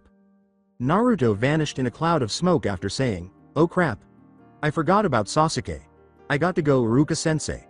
Thank you for the ramen." Iruka turned to face Ayame and Tucci and said, "Where did you forget Sasuke? I'm sure he can find his way home wherever they're training." They both simply shrugged. "Ah, Naruto boy. You just missed dinner. Since you were not back yet, I went ahead and rewarded Sasuke here for all his hard training by letting him enjoy a meal that my wife made." Naruto turned to face Sasuke, who was extremely pale. He had a nearly purple and blue face. "Well, it's good to know Sasuke has already eaten. I was about to feel bad that I forgot about him all this time." You wouldn't know if Sasuke's stomach ailment was impairing his physical prowess. His fist struck Naruto in the face in the blink of an eye. "I swear, Naruto, if you leave me alone here again, I'll kill you." Naruto got back up and grinned wryly. "What's the matter, Sasuke? Don't you enjoy Granny Sage's cooking?" When reminded of what he had just eaten, poor Uchiha lost all self-control and hurled out into the open. After giving Sasuke a quick pat on the back outside, Naruto turned to face Shima and Fukasaku. "Thank you for taking care of him." Shima grinned. "Anytime, Naruto. Would you two like to join us for dinner again soon?" The idea of eating that stuff again sent Sasuke back to dry heaving, as he had just finished emptying his stomach. When he was done, he whispered to Naruto in a very low voice. The Uchiha then made a crushing motion with one hand, saying, "If I ever have to eat another bug with these maniac, I'll destroy your manhood." Naruto nodded angrily, unconsciously shielding himself with both hands. Naruto visited his friend at the hospital 2 days later. Naruto sent a shadow clone to train with Sasuke in order to prevent any more conflicts of interest. A soft voice spoke up behind Naruto before he could make it to the hospital. And Naruto? Oh hey Hinata." He noticed a picnic basket as he glanced down at her hands. He went ahead and asked even though he already knew the answer. "What's with the picnic basket?" With the rest of her fingers gripping the basket, she started twitching her thumbs over one another. I thought that maybe we could eat lunch tea together." Naruto thought she might faint from the intensity of her blush. He created his favorite seal and said, "Okay. Think of Naruto what to do here." Naruto then sent his new clone to meet Gaara. Gaara will comprehend. Correct? This is Hinata, after all. Naruto. What's with the clone? Oh, I just had something to do, so I sent him to take care of it. Hinata cast a disgraceful glance down. Oh, I did not mean to interrupt something important, maybe another time. Naruto grabbed both of her shoulders to stop her as she turned to leave. Hey, I said I had him taking care of it for me, didn't I? With a fresh smile, the bashful girl nodded in response. Then let's go. Lead the way, Hinata. Gaara cast a sorrowful glance at the ground. So you mean to tell me Naruto could not come, so he sent you instead? After saying, hey, I'm here. I am Naruto. He started to cheer and leap into the air. Clone power. Clone power. Gaara let out a sigh. Well, you certainly do act like him. Together, they strolled until they were well beyond the village's perimeter before coming to a halt. Why did we come all the way out here, Naruto? I need you to take off your shirt. Even Gaara's emotionless eyes appeared to widen in a mixture of horror and bewilderment. Oh, come on. Why does everyone always assume the worst meaning of everything I say? I just need to see your seal. Gaara simply said, oh, as he removed his shirt. This may hurt a little. After his fingers began to glow blue, Naruto poked them into Gaara's seal. Suddenly, the black seal on him turned gold and began to lose its shape. In the middle, the marks all came together to form a ball. The ball immediately burst out into a new seal with a swirling pattern when Naruto twisted his hand to the side. Gaara collapsed to the ground, panting, as Naruto pulled away his hand. WH. What did you do, Naruto? I changed your seal to the same kind I have. It will make it a lot easier for you to take control of the Shukaku. Fukasaku remarked, this is definitely an unexpected change. Naruto stood up from his chair and walked to the toad oil pool. What's wrong, Grandpa Sage? It looks like he has finally able to draw in the natural chakra with the help of the oil. Isn't that what we were expecting to happen? I mean, that's the whole point of teaching him. That is not what I mean, Naruto boy. Look at the shading around his eyes. It's black. Naruto's shading was unquestionably black when he turned to face the Uchiha. So what does this mean, Grandpa Sage? Fukasaku called to Sasuke and said, "At this point, I have no idea, but we should proceed to the next step and just keep an eye on him. Come on boy, it's time for your next step. You have to be able to do that without the toad oil. I would assume that the purpose in you teaching me how to do this without the aid of the toad oil would be because it cannot be taken from this place?" Naruto gazed incredulously at the Uchiha. "And how would you know that? If it can be done more easily with the oil, then it would make sense to use it to help. However, given that he said I have to do without it, I can only assume that it would be due to the fact the oil cannot be taken with me." When Naruto realized he had just admitted that Sasuke had figured out something that he hadn't, he covered his mouth and said, "I never guessed at that. I had to have Grandpa Sage explain it to me once I got angry about it." Sasuke smirked and remarked, "Well, I guess that makes me more intuitive. Alright, enough measuring each other up, we need to get on to the next step." Just after setting up in a clearing beneath a tree, Hinata and Naruto heard a particular dog ninja's voice. "Hey Naruto. Come spar with me. Can't you see Hinata and I are in the middle of something, Kiba? Look, I still owe you for beating me in the preliminaries. The way I see it, our rivalry begins now. So come on, fight me, I need to get stronger." Naruto had to respect Kiba's willpower. Naruto turned to face a crushed Hinata and grinned while forming the ram seal, saying, "Okay, Kiba, let's go. Don't worry Hinata, I'm not leaving you. I'll just have my clone here go spar with him." The girl appeared to be relieved. Kiba, however, appeared in rage. The thought of confronting a clone made him and Akamaru growl. "Do you really have that big of a head? You want to fight us with only a clone? Calm down Kiba, my clone will be more than enough, besides I want to stay here with Hinata." For a moment, Kiba appeared to accept this. Then his frown returned. "Wait a second, what do you mean your clone will be more than enough? You don't think we can beat one lousy clone?" Kiba was signaled to look at Naruto's clone. 100 more Narutos emerged as if formed the ram seal. "Oh." Naruto shot all of his arms away and held them out straight now. "Alright guys, go kick Kiba's but somewhere else. I would prefer some peace and quiet around here." Although Kiba would have objected to being beaten, he was pulled away in Naruto's storm. As they left the clearing, Hinata had to suppress a laugh when she saw a wriggling Kiba jumping up and down in a sea of orange. After that, she began to unpack the lunch she had prepared for herself and Naruto. Their tranquility was short-lived, though, as a voice roared from the other side of the field. They were being approached by two shinobi wearing green spandex. "Ah Naruto. I see your flames of youth are burning brightly today. I could not help but notice your horde of clones dragging Kiba away for a youthful spar." Naruto let out a small groan before turning to face Lee. "Bushy brows. You are alright?" "Yosh. Tsunade personally saw to my recovery. The dynamic pose was adopted by Gai-sensei. Which is why we are here. Now that Lee is ready to be back in action, we would like for you to fan his flames of youth by." A clone emerged as Naruto had already formed his seal. "You want me to spar with bush brows as well? Just take my clone and go please." Lee then assumed his Goken fighting stance and kicked the clone into a puff of smoke, saying, "Thank you for your generosity, Naruto. I shall hold nothing back in our youthful engagement." "Ah. Not here bush brows. Ah." Naruto sent his clone Gai-sensei and his likeness away after forming his seal once more. The pair departed before they could even return to their meal before hearing Neji's cool, collected voice behind them. "Naruto, I too would like the opportunity to enga."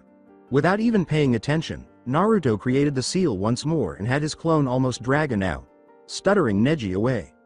"I swear, if one more person comes by asking me to fight I will kick them clear across the village. Hey boss. I challenge you to a fig." Naruto kicked the boy across half of Konoha and into the air, giving Konohamaru no chance. Hinata gave Naruto a mocking look of horror before laughing uncontrollably. "Sorry about all that Hinata, let's get back to it shall we?" Gaara gazed at his recently acquired seal. "What does it do?" "Well first off, it makes you a total badass. I suppose the fact that it allows you to draw on the Shukaku's chakra without it being able to take over would be a close second though." Naruto laughed. At that information, the normally cool-headed, collected, and calm Gaara lost it. "What? You mean I can use its power without it taking control?"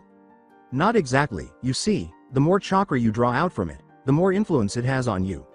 This was just the first step in getting it under control. Next, we move on to the hard part. So how do I take complete control? Well, you have to beat the Shukaku in a tug of war over your life. However, before we do that, we have to do something that may prove even harder." Naruto only needed Gaara's silence to know that he wanted him to go on with his explanation. You see, you have to come to terms with yourself before you can do the same with the one tail. Why do I have a feeling that I'm about to be set on a reclining bench and have you be my shrink?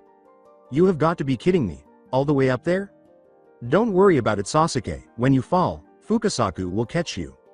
Sasuke swallowed a knot in his throat as he gazed at the imposing mountains that resembled cones in front of him.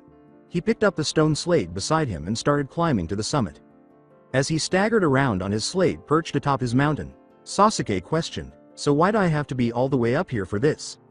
He moved too much even as he was asking the question, and his slate fell, with Sasuke trailing behind it. He was about to fall when Fukasaku caught him with a tongue. Whack. The Uchiha was not pleased about being handled like a frog. After receiving a fresh slate, Sasuke resumed his sitting position.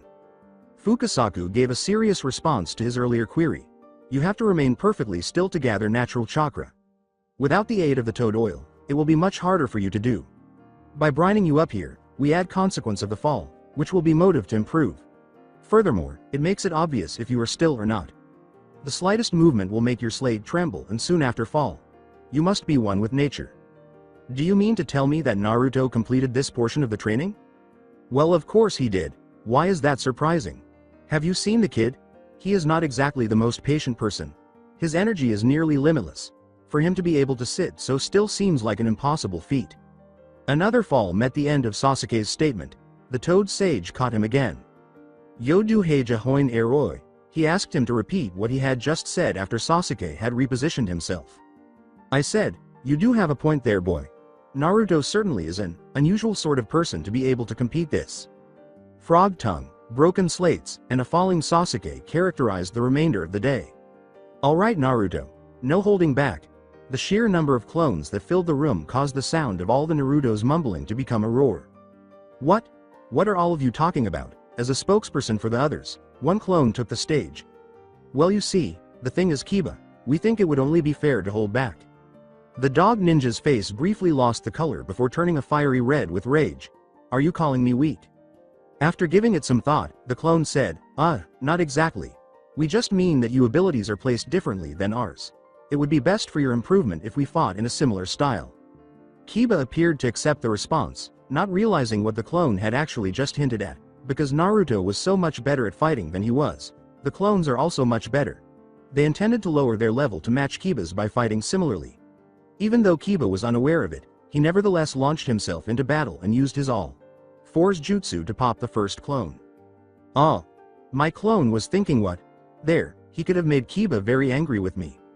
As Hinata saw Naruto's worried expression, she started to worry as well. Are you alright, Naruto?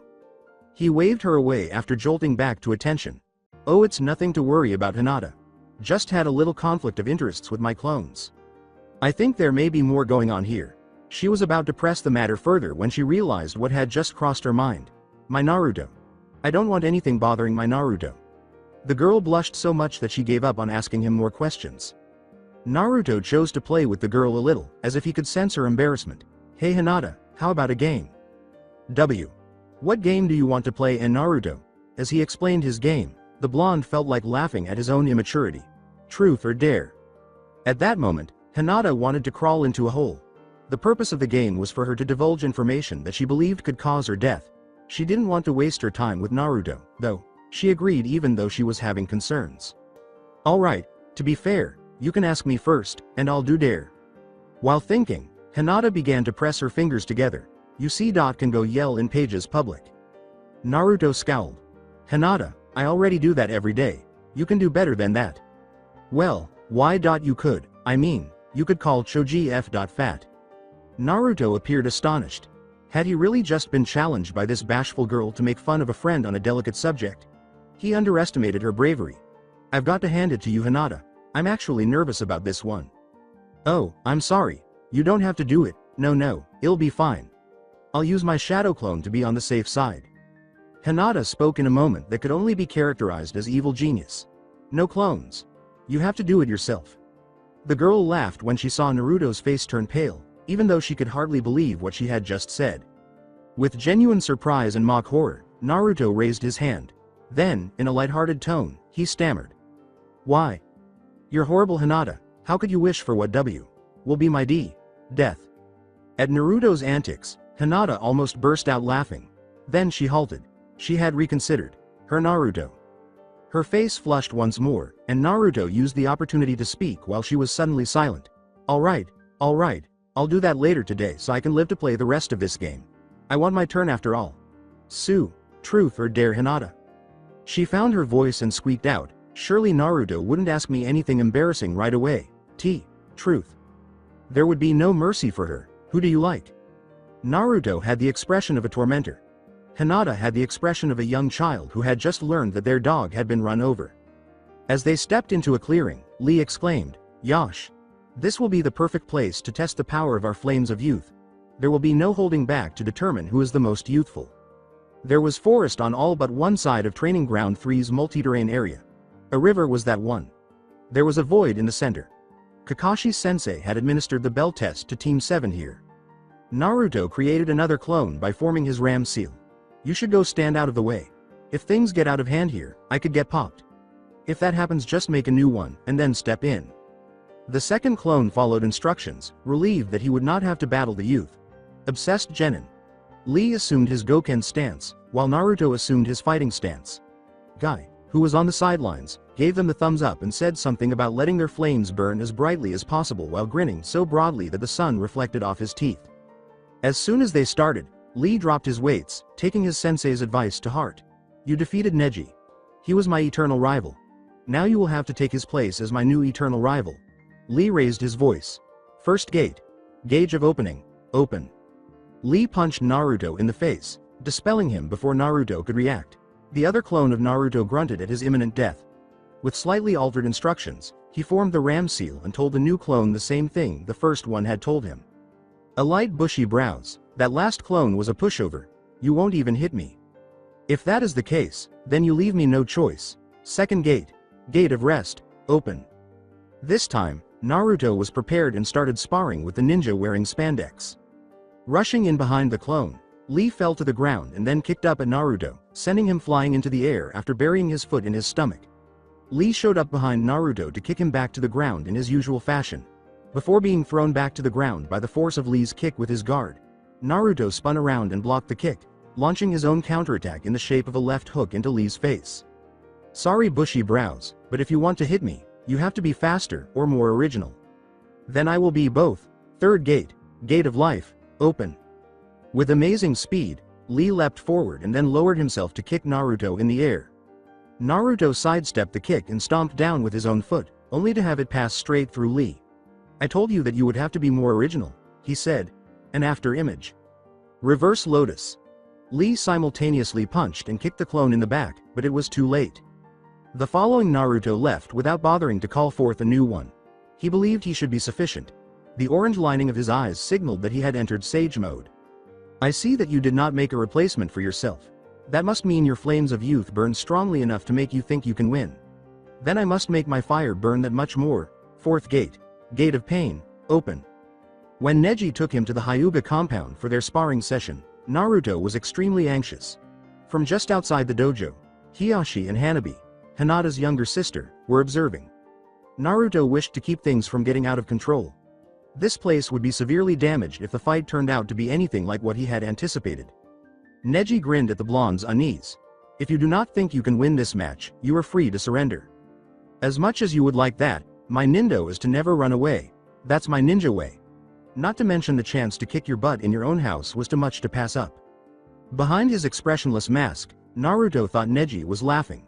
Naruto decided to stop talking and start working after the Hyuga positioned himself in his soft fist stance. Cunning effort. Neji lunged forward to land his initial barrage of palm strikes. Naruto deflected the chakra from his hands away with expert elbow blocks that matched Neji's expert aim. Neji ducked low, landed a double palm strike in Naruto's abdomen and moved into his guard. Naruto grabbed both of Neji's arms and flipped over his head before the blow could land. Holding on, Naruto threw Neji over his head and toward a nearby tree using his own arms. Naturally, the Hyuga regained his equilibrium quickly, landing feet first against it and adhering to it with chakra. As Neji leapt from the tree and entered for another round of attacks, Naruto produced a single kunai and hurled it at him. He easily sidestepped the kunai, allowing it to go right by his head. As he made his hand signals, Naruto grinned slyly at his cunning work. The throne kunai took his place after he disappeared in a cloud of smoke. Reaching around, Naruto placed Neji in a headlock. As he continued to move forward, the Hyuga lost his equilibrium and collided with Naruto.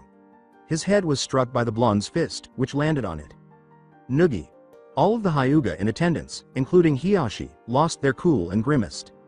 Naruto nodded up and down in agreement, his arms folded and his eyes closed. Yup, you're right, Gaara. Your life pretty much does suck. I thought you were supposed to be helping me through this, not reminding me of the bad things. I'm just messing with you, buddy. I just needed to have you speak your mind, and know what it is that you really have to deal with. Basically, you know that you have love issues. Your mother died at birth, you were implanted with the one tail, and your village hated you for it. So before we move on to let you fight that hate, you must first know that you do have love. What do you mean? Regardless of our current circumstances, my whole village still hates me. Not true. Your brother and sister have chosen to remain in our village. They refuse to leave without their younger brother. It is their duty to our village to protect its secret weapon. They fear me. They fear the monster inside, sealed inside. They love you. You're their own flesh and blood, the legacy of your mother. What's more, your father and mother both loved you. The sand ninja's face was wet with tears. My father hated me. He tried to kill me.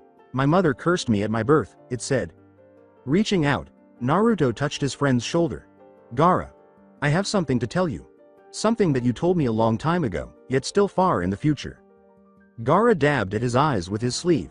You speak in riddles, Uzumaki. Gaara. 3 years from now you were captured and killed by a group that withdrew the Shukaku from you. Nearly your entire village came to try and save you. When you were found to be dead, not one person was left with a dry eye. I'm sure you know of Granny Chio, she forfeited her life to return yours. You were the Kazekage. These things are impossible. You speak of what is to come like it has already passed, how would you know of them? Gaara, I came back in time to save my friends from the coming war. All these things did happen. That is why I know what I'm about to tell you, because you told me it yourself.